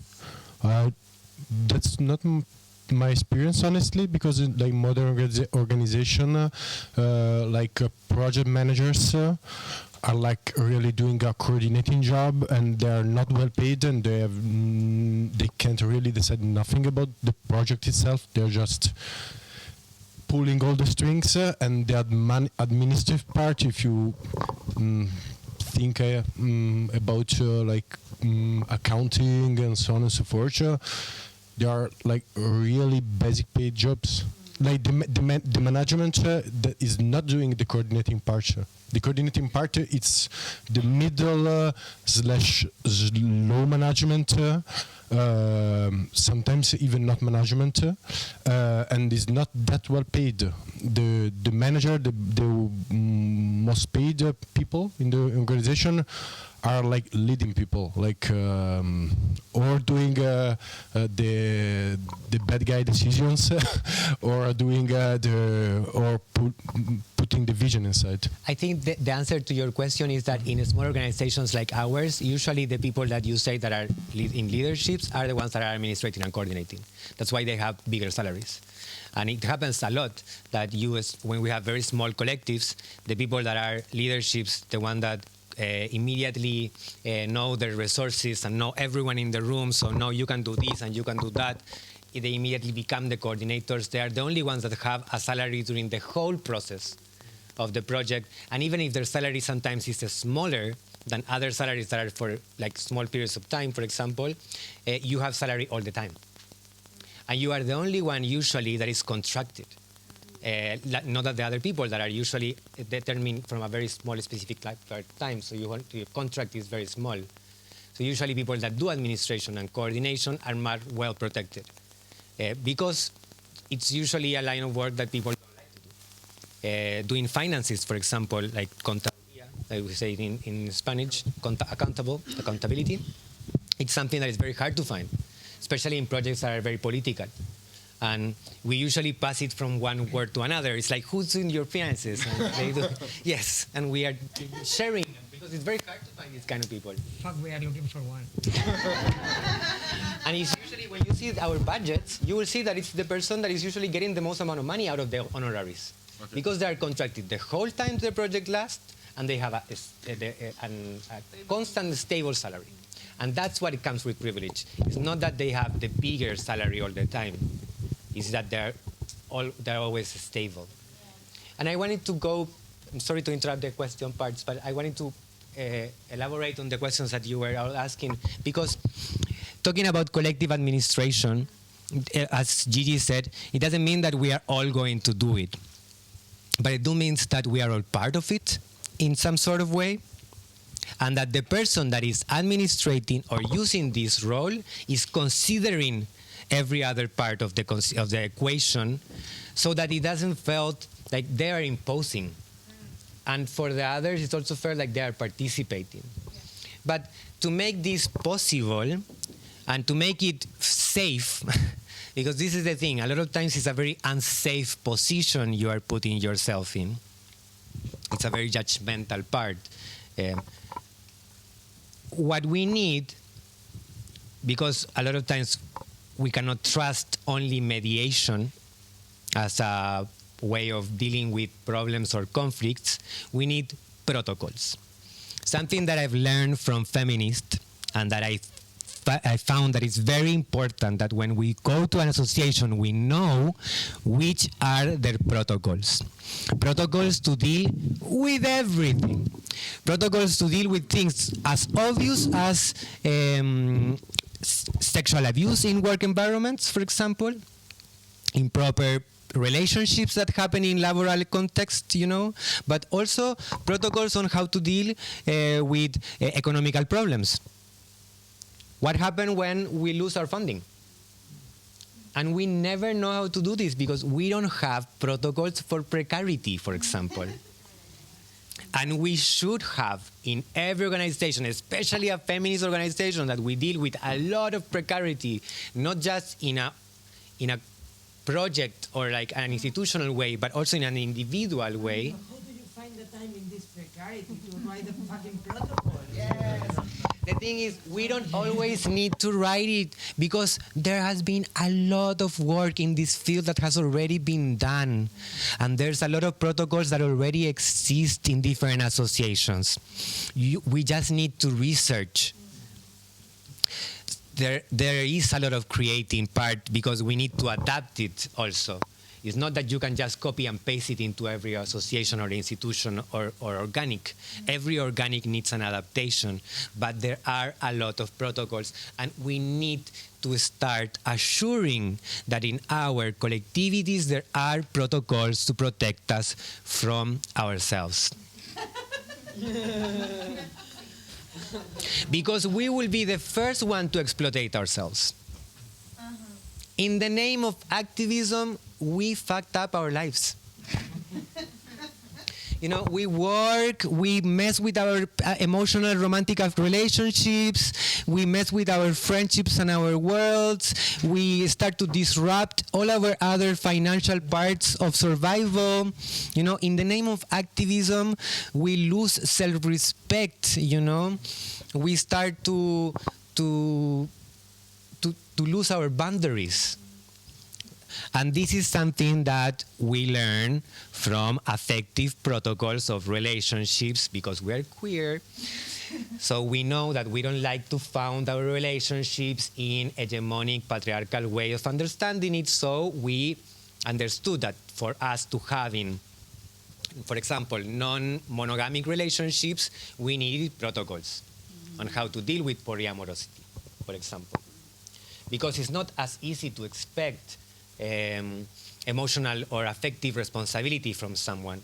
You need to be able to know what this emotional or affective responsibility is. You need to be able to know what you can expect from another. And protocols are very helpful in this way. They allow you to know what you could do in the case of this happening. And this will probably happen. In the case of burnout also, because that's happening a lot. Especially in activism. What happens when the person that is coordinating or administrating, that is usually the person that is in a position of leadership, gets a burnout? How can we replace such an important position? For me, there is a conflict that we are not tackling. Okay. What is activism and what is our job? Because our fucking problem, sorry, because my English is Sorry, no, then there is this fine line between, for me, activism is not paid. Like, I work and my work is paid. And I do activism because I believe on that. And I fucked up my life when I had this confusion. And all my life and all my work became activism. Because in that way, what happened when someone is coming, because when we began like a collective. But right now, we are a cooperative that we are hiring people. And we hire people for this amount of time, for this amount of energy, and we pay that. But they gave to the cooperative much more because they also do that with activism. But they don't have the same commitment that an activist because they get paid. Then this line is super complicated for us, and I think that for a lot of cooperatives, and it's where the feeling of belonging, and I have a super smart friend that told me, he is like driving taxis. He's super good organizing.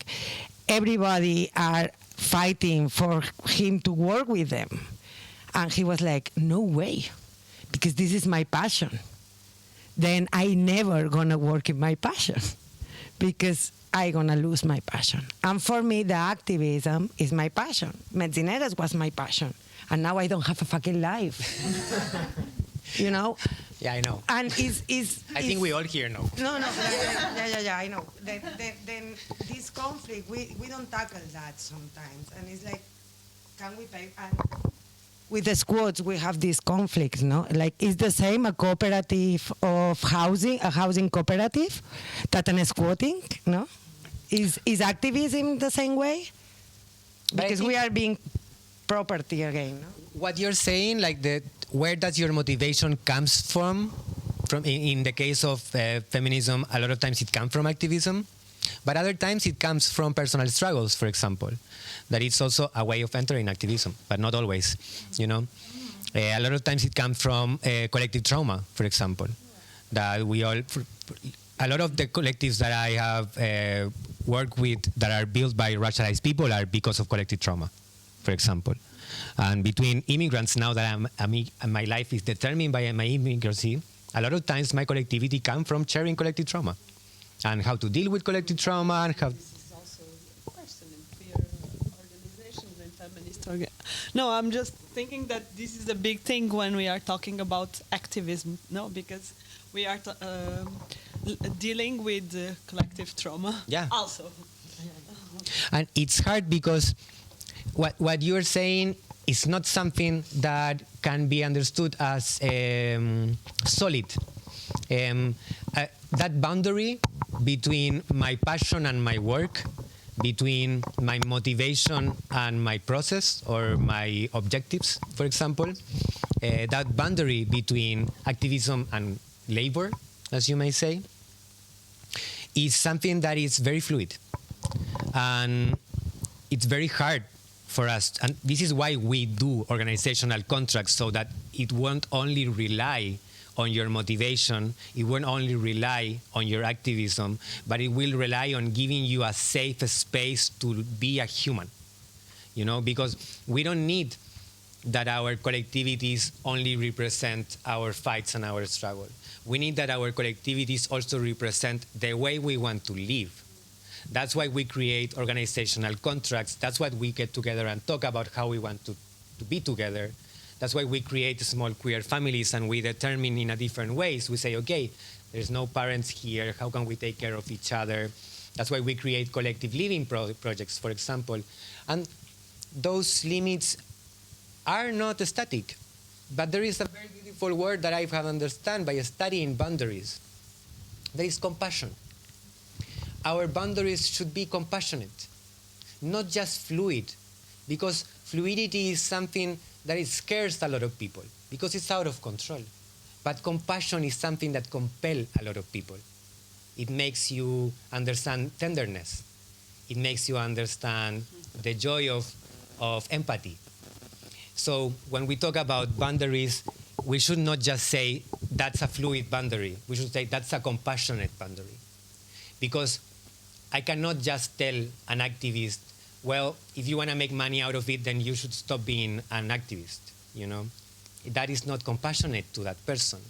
I should be able to understand and tell that person, if you want to make your struggle the way you're making your bread, as you say in Spanish, then you need to understand that your relationship with this has to change with time. And that doesn't mean that I can give you the answer of how this change is going to happen, That just means that you need to be able to look at it from a compassionate perspective of understanding that this is not your fault or the fault of your friends or the fault of the collectivity. This is just something to be considered from a compassionate perspective.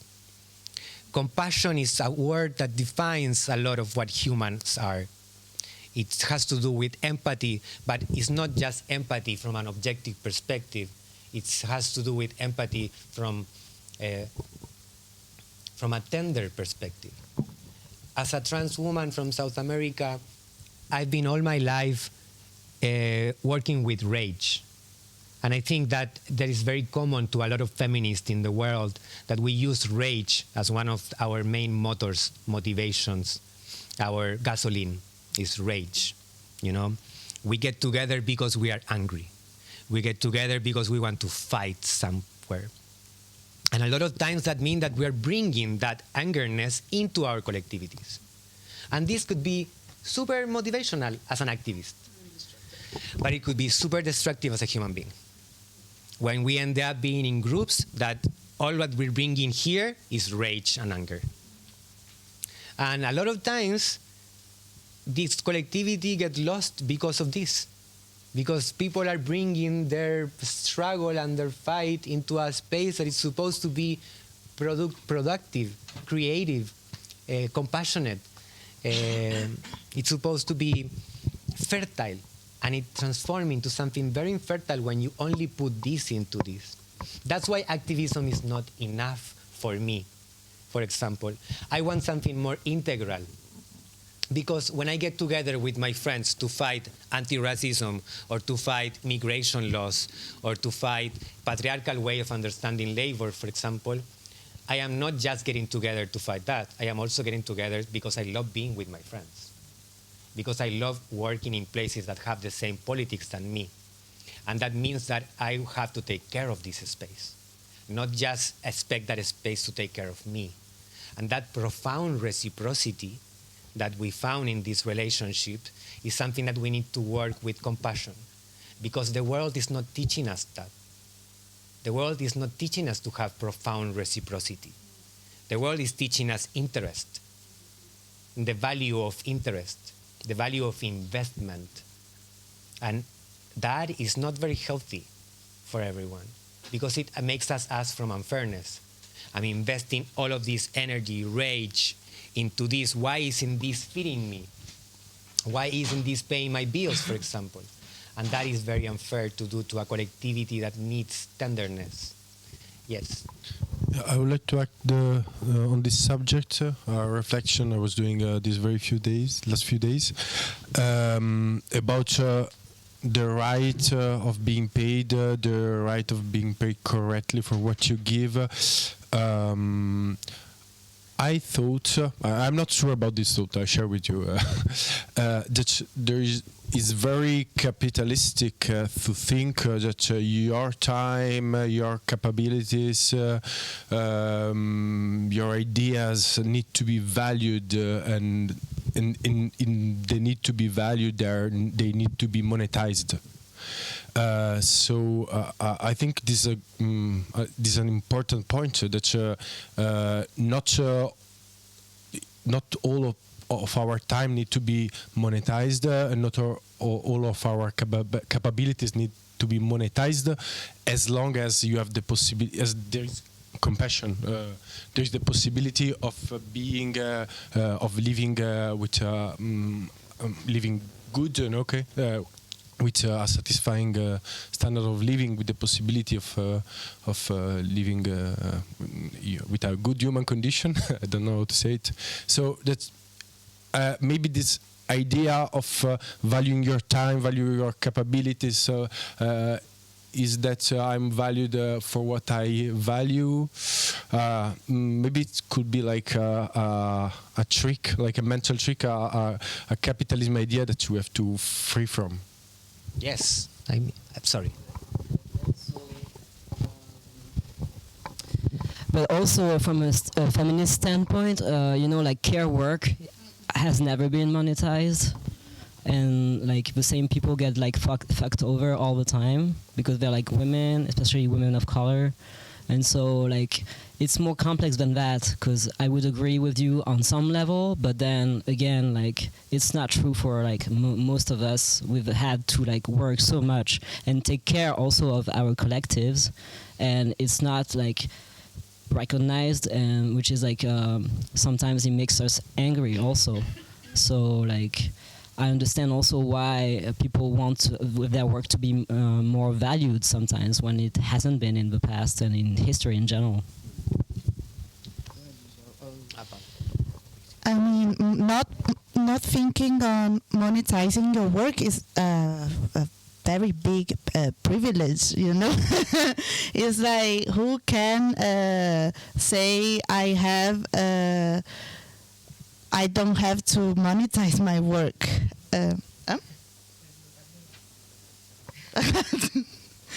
No, that was my point. I mean, yeah, my point actually joins your point. Because like today the reality is that we live in a system where you need money to thrive, and if you are spending all your day thinking about how to afford bread, what you can bring into the society is completely lost. Like we do not have infinite amount of energy, so money is also kind of a fuel for me, like compassion, you know, also is that. I think is. I go a little bit further also with that. What happened with, in the case of Mexico, we are a cooperative that we don't produce. Like we have 700 women that need things. They just need things. Then we cannot produce anything. In fact, now I'm obligated to do things that I'm not good of, like doing merchandising, doing trainings, or doing whatever to make sure that I have money to be able to do my work, that is to accompany all these women that are not productive. Not at all. They don't have money, they live in the streets, they just need resources. Then how we can, and I think that a lot of other organizations have the same problem.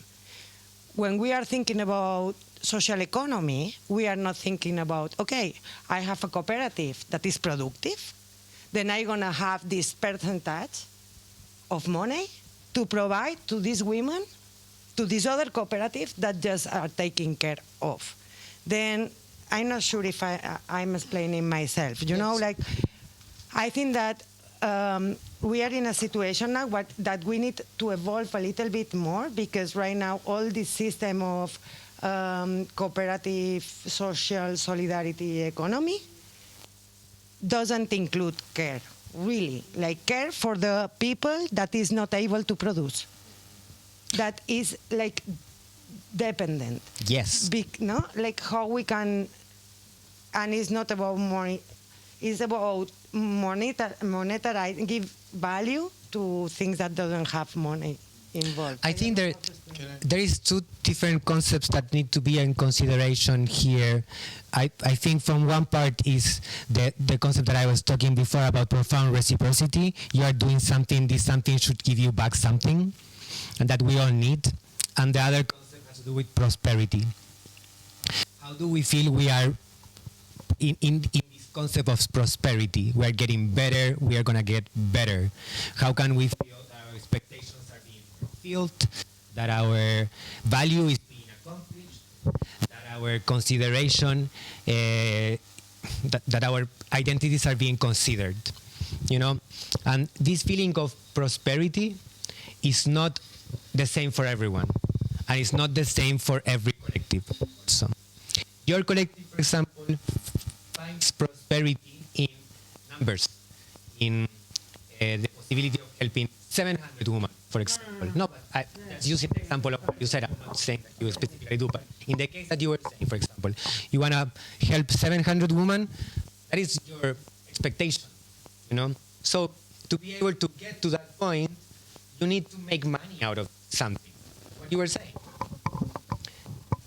The thing is, if we don't consider this expectation of helping 700 women from the beginning, we are making it unfair for the people that are getting the money because that money will always be growing. You will always have more women to help, and you will always have more money to get. And even if you get 1 million, then you will help 2 million, and that money will not be enough. You know, that's the thing about expectation and prosperity is connected. You need to be able to understand what are your expectations with this project, so that you can be compassionate with your boundaries and say, okay, I cannot help 700 women. Because to do so, I have to do things that are putting in a precarious state other parts of my collectivity, for example. But this is, sorry. But it's a compassionate boundary. I am not saying that it should be static. I'm sorry, I get disconnected when you have other conversations. It's a compassionate boundary that you need to have, and it's something that it should be fluid. It's not something that you can say statically, okay, I will help less women, because it doesn't make sense with your principles. If you have the help, not to give it, you know. But it should make sense with notions of value that we have for the people that are inside of our collective, that we don't exploit ourselves. And that should have a protocol. You know, we are getting exploited here. Then there is no reason, motivation, activism enough to support exploitation. And this is the biggest problem that we have. That people enter activism because of motivation, rage, whatever reason we said here, and we believe that that is enough to exploit yourself. And it doesn't make any sense. Because we start losing all the time extra that we have, all the resources that we have extra, we're putting into that. And then the world loses an activist. That's what happens. The world loses an anarchist. The world is losing a leftist. The world is losing a feminist, you know. And even if we don't want to call it by what it is, that is the reality. When we create exploitative spaces of communitary work, we are losing our resources. It's as plain as simple as that. And we have so much limited resources that we need to be able to take care of that. That's why we create organizational contracts that take care of the people that enter our organizations, so that we could assure them that even though this may happen, that's the compassionate boundaries, we will take care of that when it happens. We will find ways of dealing with this.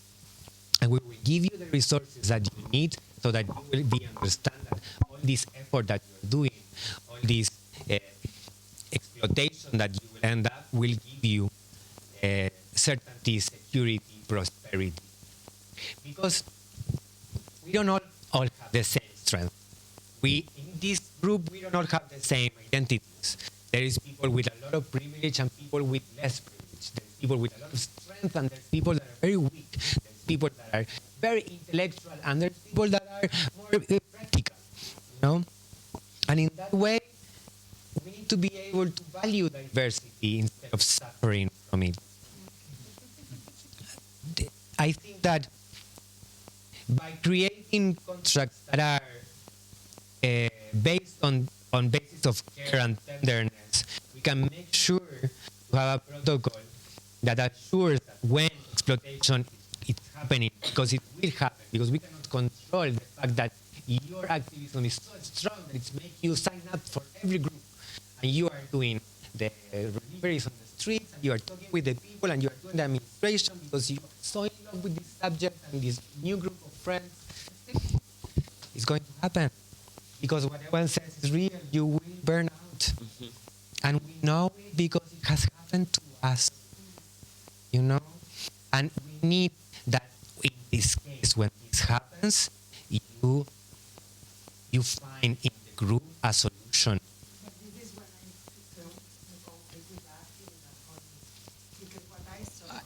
I wanted to talk, sorry, because je pense que pour moi c'est plus facile de parler en français. Est-ce que ça te va Oui, ça va. En tout cas, ça va être plus fluide.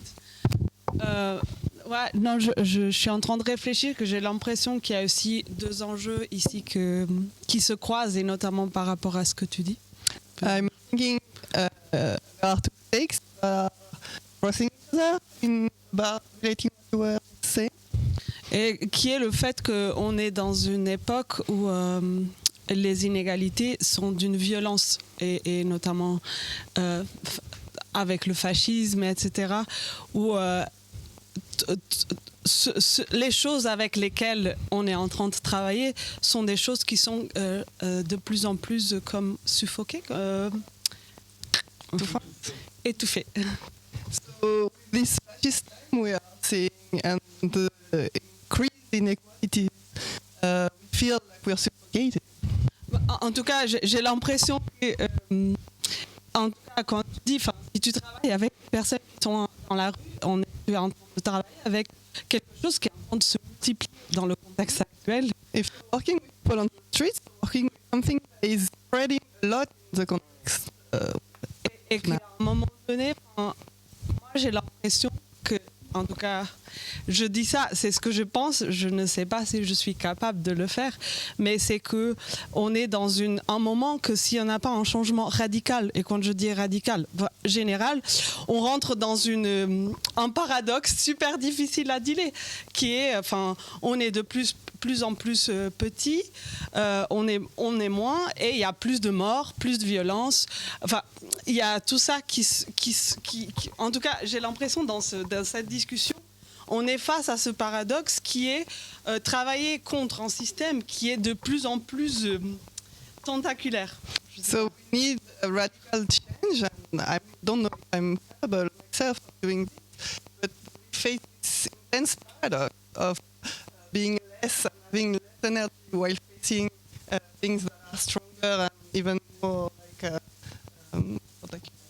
spread. And Et en tout cas, j'ai l'impression qu'à des moments que proposer, en tout cas, réflexion, nous devient presque impossible à imaginer comme efficace, parce qu'on est face à quelque chose qui est désespérant.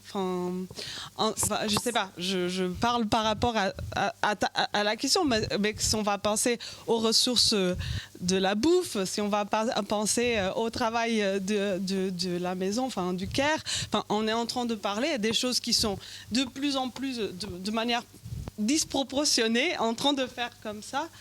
Pardon. The needs we are facing becomes disproportionate. Everything you share feels unachievable for me. It's just much. Et ce que je trouve qui est c'est pour ça que quand tu dis oui, le travail et la passion, moi je me dirais il faut imaginer quand même que le travail, coûte que coûte, qu'on puisse avoir des droits là-dedans et qu'on puisse avoir le droit d'être bien payé ou payé pardon. So when you talk about passion and work, yes, to me it feels like it's context we need rights for work. Et je trouve aussi que c'était très juste et que ça me touche. Ça m'a presque ému quand tu as parlé de tendresse et de compassion, de tendresse, d'empathie, parce que justement, ce travail-là, il n'est pas payé. Et en tant que... So I'm by what you said about empathy, compassion, and tenderness, because this work is not. These things are not paid. The things about care and the emotions, and this is also fucked up in our minds because we cannot imagine that it's work and be paid. That I don't know. That's something that for me it's like a girl. Someone who was socialized like a woman, I learned to do this for free, no? And so it's also something that what you are talking about, it's really difficult to imagine money in this because we didn't learn that this is a work. Yeah, of course. It's free work, no? What you were talking about. So, en tout cas, ça m'a fait beaucoup cette... It makes me...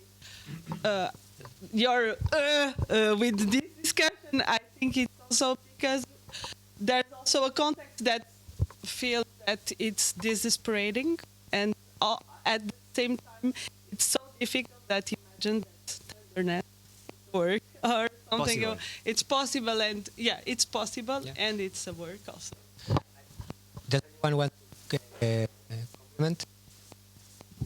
One thing that I think that is one of my biggest complaints about the social movement is that people that is living in the space that is more vulnerable, that is struggling with mental health, are also outside the social movement.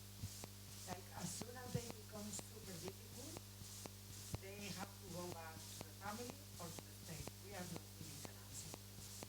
Then, and this is my contradiction because I feel part of the social movement. It's like when we put off limits on there, that I listen to you and I love what you are saying. It's not, I'm not contradicting. Of course.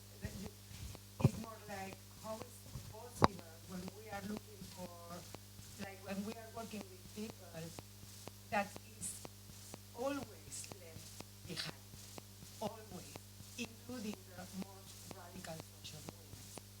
Because as soon as we have someone struggling with psychosis, with bipolarity, with some kind of violence, with, like, we don't know what to do with that. And it goes far away, and nobody knows what to do with No, that. there are some people that know what to do with that. This is the thing. We need to have that resources. The thing, but I can answer you because this is something that I feel in my own skin. Like I am a neurodivergent person. I'm a trans woman. From the beginning, I've been pathologized all my life. And there are protocols on how to deal with us, and we should find ways to reach to these protocols and to be able to execute them. Because neurodivergence is a very specific point that we always touch in feminist spaces, especially in queer feminist spaces, especially in trans feminist spaces or racialized feminist spaces. We find that neurodiversity is a heavy topic for us. Because it's not just that we cannot live in this world, it's that our identities are pathologized. You know, the crippling anxiety of dysphoria that is not understood. You know, the crippling anxiety of post-traumatic stress, what you were talking yesterday, that is not understood.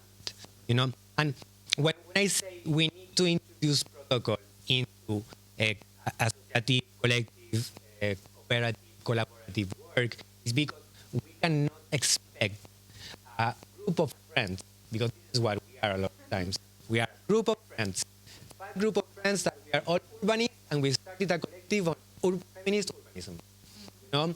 And we are all beautiful, we love each other, but some of us are bipolar, and this will happen. And that means that these people may have or not episodes where they will or will not deal with this bipolarity in different ways. And we, as a collective, cannot erase this. You know, we need to create a protocol internal so that we will be able to find collective resources on how to deal with the presence or not the presence of this person, with the results of whatever will happen with this kind of episodes. You know, it's the same as a trans woman myself, a trans woman of color, as a trans woman of color that is immigrant.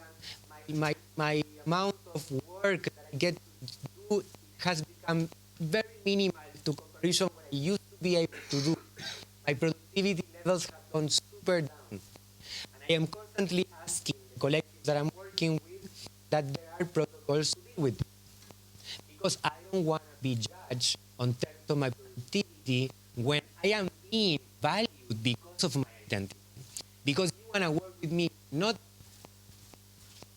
just because I'm a producer, you want to work with me because I'm a racialized trans woman, that I'm an immigrant. Because you want to be able to touch certain subjects that I give you legitimacy to touch. And this happens a lot in our groups. You are not just invited to the table because you're an activist, you become invited to the table because you're a consumer. So this gives you legitimacy to talk about the subject. And this is why our collectives are like this. So that means that we need protocols that deal with this activity.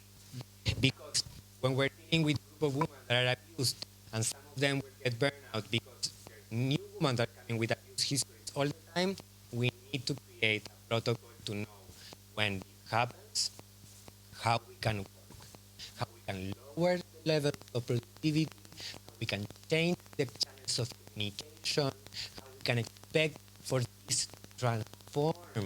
That is what compassionate boundaries come from. And when I use the word of compassionate boundaries, I didn't invent it myself, and I want to be very clear about this. I am using the analogies that other trans women of color gave me.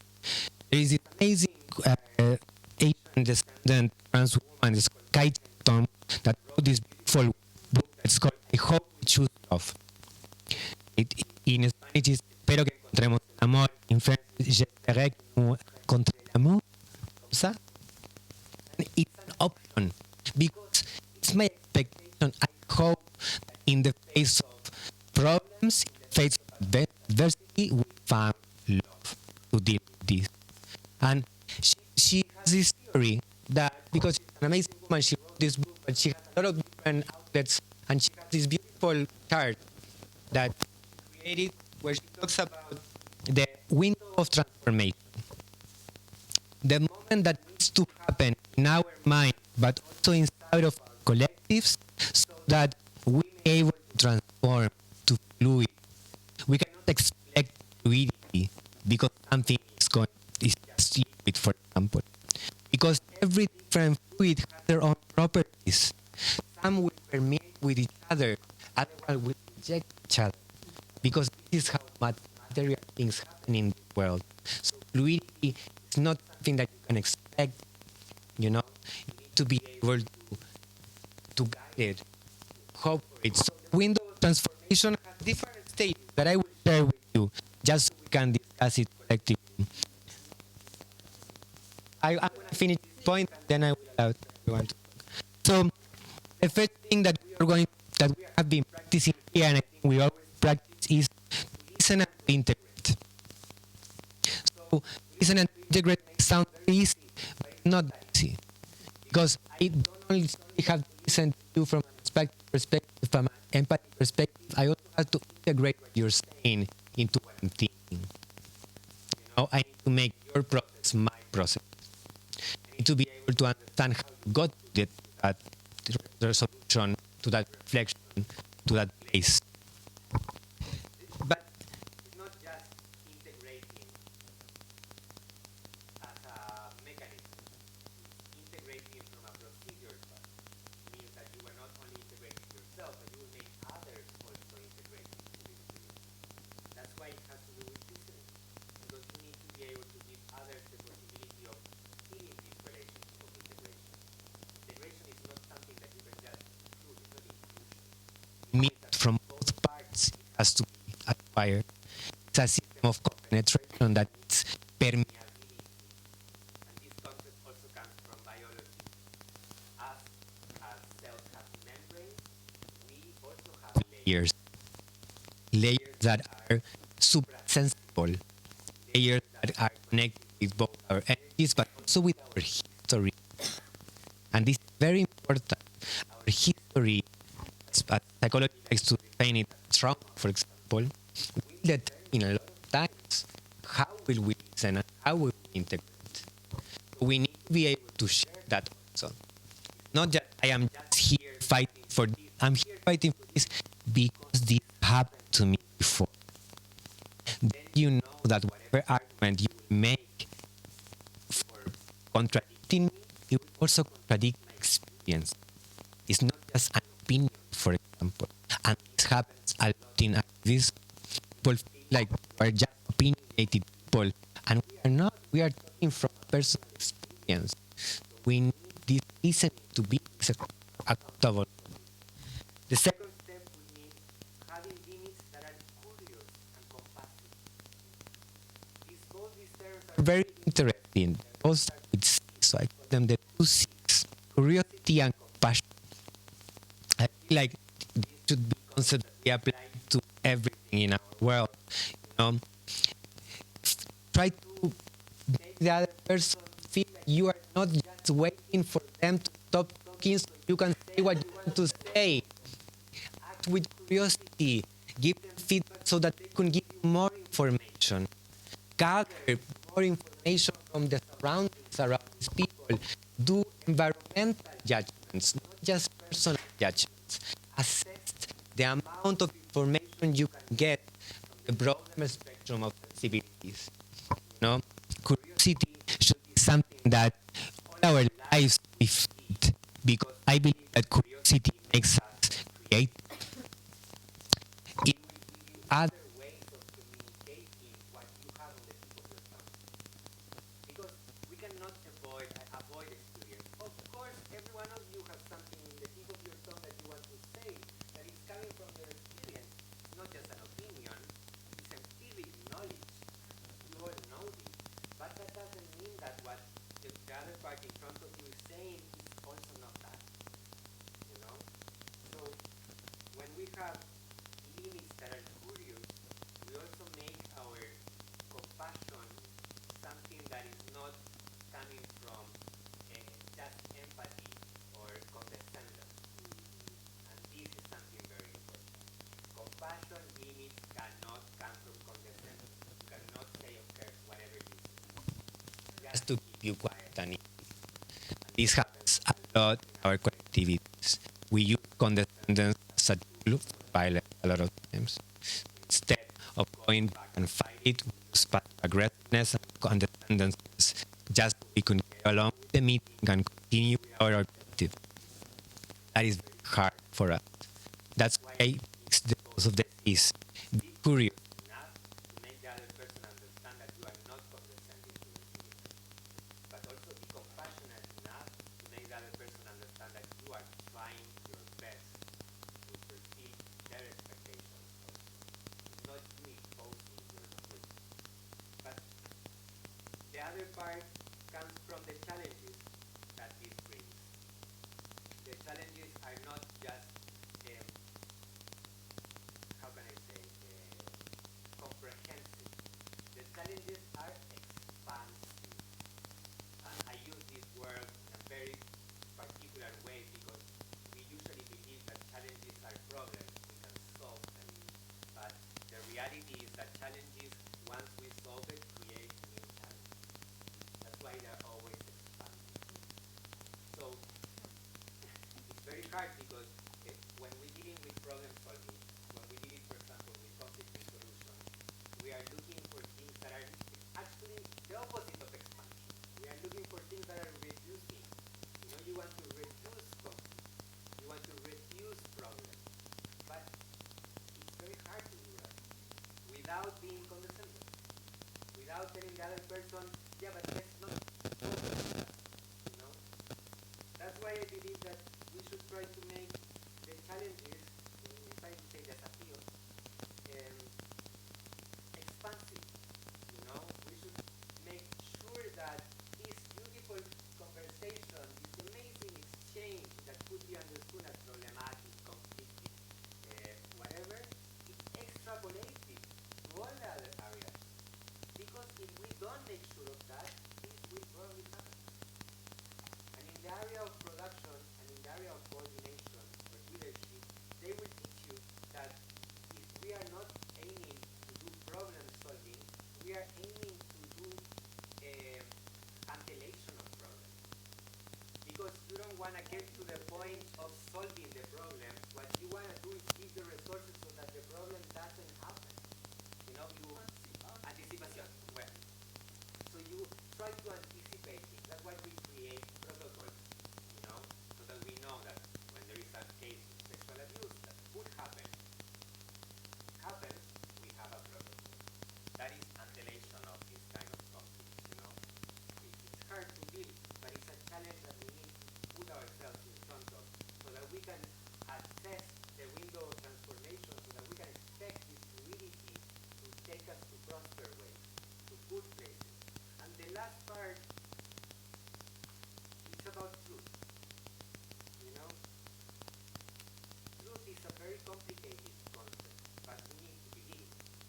As stupid as it sounds, because the white men, especially academic white men, have taught us that there is objectivity, that there is positivity, that you can say something is this is true, we all agree with this, But the reality is that that is not true.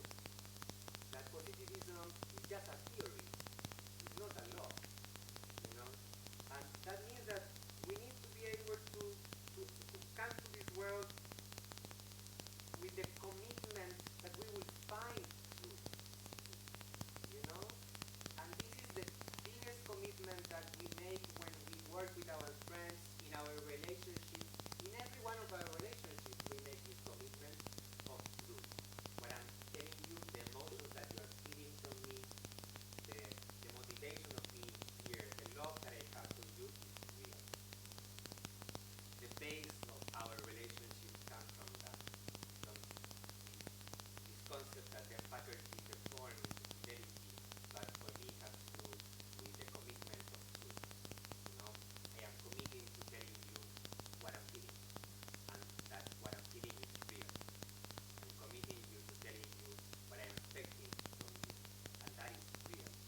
You know, and that commitment is something that we usually expect, but we don't put it on paper.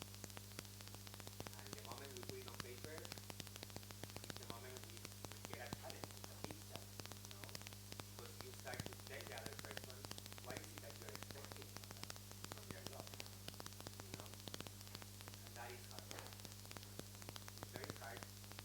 We have been taught that we shouldn't expect anything from love.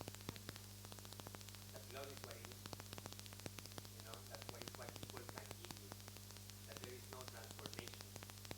We have been expected, we have been raised by this consideration of conditions, that the conditions are gifts. I'm sorry, you know, and this is the way I love. This is the way I work, this is the way I collective get together.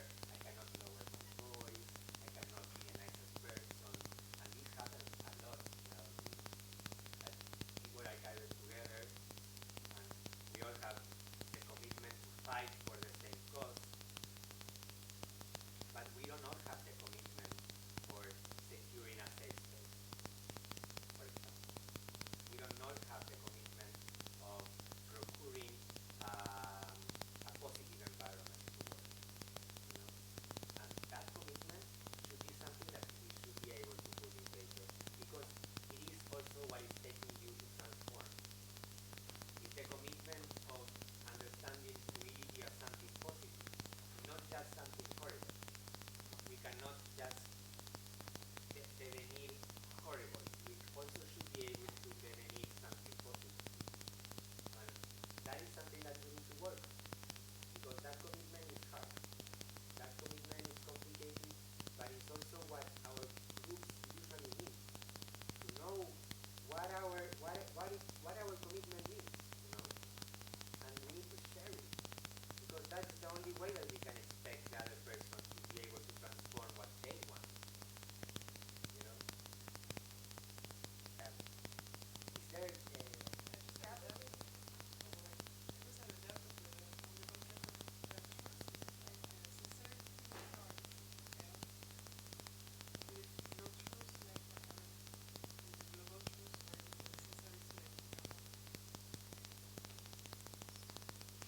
I think sincerity is a very beautiful word to use in this specific case. Honesty is also something that we can expect out of it. But I would say that truth is a concept that expands from only sincerity and honesty, because it's collective, it's social. It's not just your truth. It's also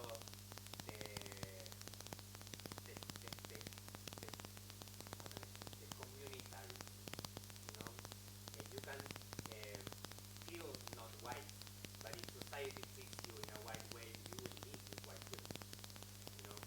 And that doesn't mean that it's less honest when you say I'm not a white person, but that does mean that from a truth perspective, you are white. Materialism. Some would say materialism. In this case, it's applicable because it has to do with your skin color, you know. But it also has to do with territorial basis, because materialism is not the same in every territory. And in some territories, you will be understood as white, as I will be understood as white in some territories. In others, one I will not. If you take me to indigenous populations in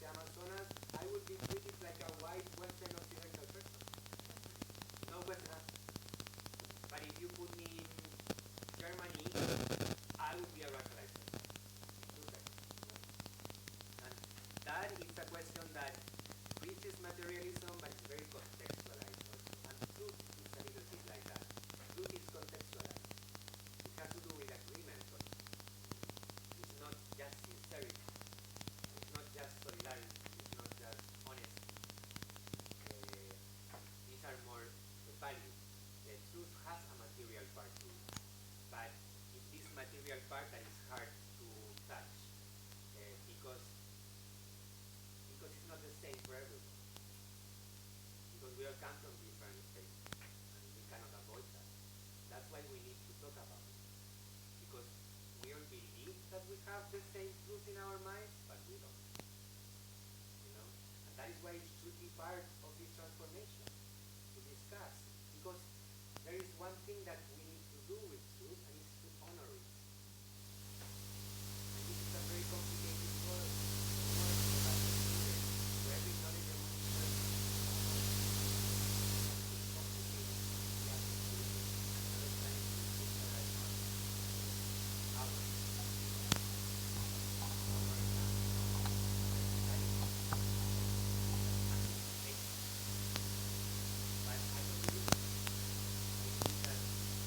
instead of sacred, I believe that some things are communal. For me, I honor community. I honor agreement. And I go in agreement. My commitment, I commit to this agreement. You know, that is my truth. And I need to honor my truth, not just myself, but I need to make also other ones around me be able to understand why we need to honor this. That is the window of transformation, you know? That's why I say truth is something bigger, not just your perception, not your history. It also comes from acceptance. Not just the different it's not also universal. Of course, there is positivism that believes that there is a share, it can be anything else. And we don't have, I think, everyone that is knowledge and money, people that are questioning, people that face unfairness, so we understood that we need to question things. We all find it hard to find truth as a model. That's why a lot of the concepts that I'm saying are problematic. But they should be problematic. We should not escape these problems. And it's the same thing with care. You know, care should also be understood as something difficult. But that doesn't mean we can escape. Varias personas que quieren hablar, ¿no?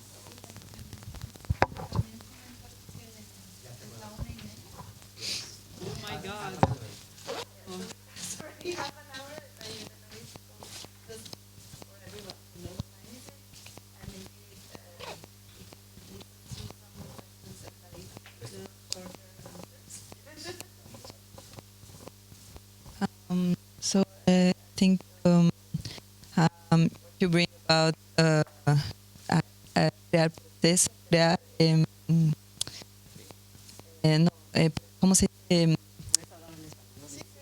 No, no es la palabra que me viene, como dijiste, no es proceso, protocolos. Okay, creating protocols is challenging in two ways. It's in two like basic goals. One is dealing with urgency, like when you deal with things that are exponential, that are not going away, that are increasing, like thinking about also like, dealing with the fire. We heard recently that it's something that is not going to stop, like dealing with environmental problems, a lot of things that we're dealing with. We have this sense of urgency always, so taking the time to stop and creating protocols, like how do we like deal with the animosities and stop and make the moments. And also recently we've had experiences when like it becomes all like making protocols kind of takes over and stops because we try to make a collective of anti-extractivism, and we became super stuck in defining what were we doing, what were we about, who were we. So it then like people kind of lost track because it was so tiring mentally to be creating this like conceptually. So I think it's challenging how to protocol making the protocol. Sorry.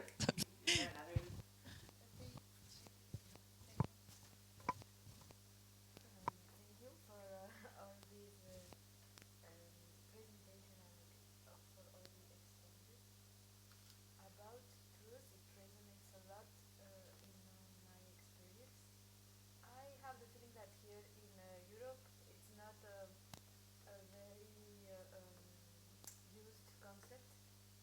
is in Latin America, and but for me it's so important. Maybe the closest word I can think about is authenticity. We've been much more used here in Europe. Legitimacy or also authenticity. But for me, truth is more fair, a more fair word.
quite many invented this idea of civilization, this idea of wellness, that is all life, is only protecting a system of classes, a system of poverty, a system of patriarchy. It's why it's complicated to talk about constant truth in a place that creative and fairness. And I am very clear by saying creative, we are all suffering the consequences of imperialism, colonialism by Western world. This is how they impose, this is how they assure they maintain the power. We don't question, we don't come to truth and we put it on the table and we say truth needs to be real, then they will continue their contradiction in life, where they are acting on one part, they benefiting from differences and qualities on the other. And this is something we need to face. We are in a continent where inequality is vain. Of course, truth has to be realized here. Because for people to be active here is a contradiction. How can we be anti-racist in a place like Europe? How can we be colonial? How can we be feminist? It's contradictory. But it's part of who we are and we need to be able to put it to the table because the fact that it is done here doesn't mean that it is not just here. Actually, it is everywhere. And the truth that we want and we see is not the same in our territories right now. And it has been reformed everywhere in the world. So it's not just the problem of white European people now, it's everyone's problem to be here. And we need that the place that we are today in the community that we are opening up, because we need to be able to trust one another. And I don't want to look at you in the eyes of trust, I want to look at you as a community that will be. And I believe that you have our best interest. Even though it's hard because when I look at your eyes, it's a part of me that believes that the fact that we are just having this conversation because of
was a black trans woman of Brazil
white country that believes that we are white in front of indigenous people. Tell that to the people that are judging me because I am black. Tell that to my life sister. But that doesn't make it very good. I am one of them. Tell yourself. Now I get to be a white and fight against them. Because I am not them. I am white and black. And sexual. By being a failure to become sexual. We allow others to explain celebrate failure. And that way, we honor our truth. We honor our contradictions. We not only are honoring our racialized grandma.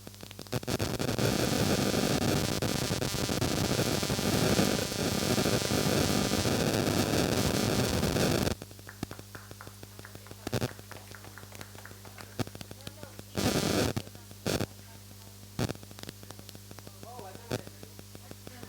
And if the things are not accessible, you were asking me if you can just Google it. It's not Google it. You can look for it. And I can search bibliography, I can change the examples that I see, but I don't have a web page that you can enter and go and look for it because I don't believe that we understand. I think it's like I think it's a communication both, and sometimes I think like Europe we live in the association in person like an institution, and so the antwork is there. So always. And for me it's like I think that your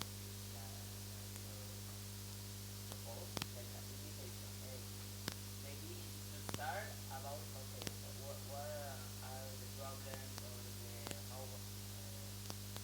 what are the skills, and to start to talk about that like okay science to the group or researchers or and now we have like okay Google you sorry next time right. I think it's a big question to answer now, but I think I feel like invitation to start with okay this moment or this person. I don't know if it's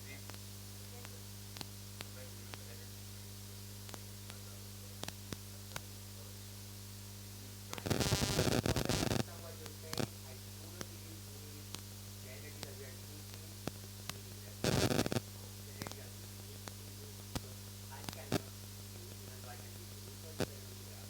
And what you heard, we are everything is different. And we already is different and the compliment you have is different than others. There's no one way to go. And I can share it, that's okay. That's what I do. That's what I do doing these 2 hours. It's just my strategy. This has worked for me and I do for them. I have 2 companies and I belong to different collectives. I work in a company, different collectives. I do different kinds of things. And it has worked. It's not absolute. Because absolutes don't exist. But it allows people. It allows the crisis. It allows the failure. And I think we need to do that.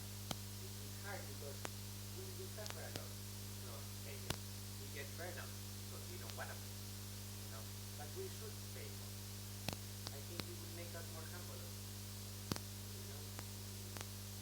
Also, a lot of times we don't start doing things because we want the end result, but we need to start with some place. yeah, I know from one protocol you need each part and other each part. We are doing But I have been answered. Okay, people. Thank you so much everyone for being here.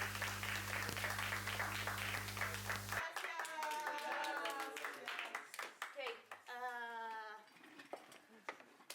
Ahora sí vamos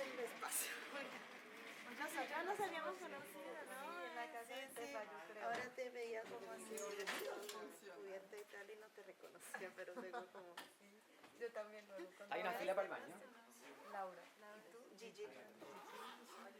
lado, que habíamos hablado juntas. Lo de eso de la herencia. ¿Te acuerdas como que estuvimos jugando ese juego como con los años? Ah, sí, ¿con quién saldré?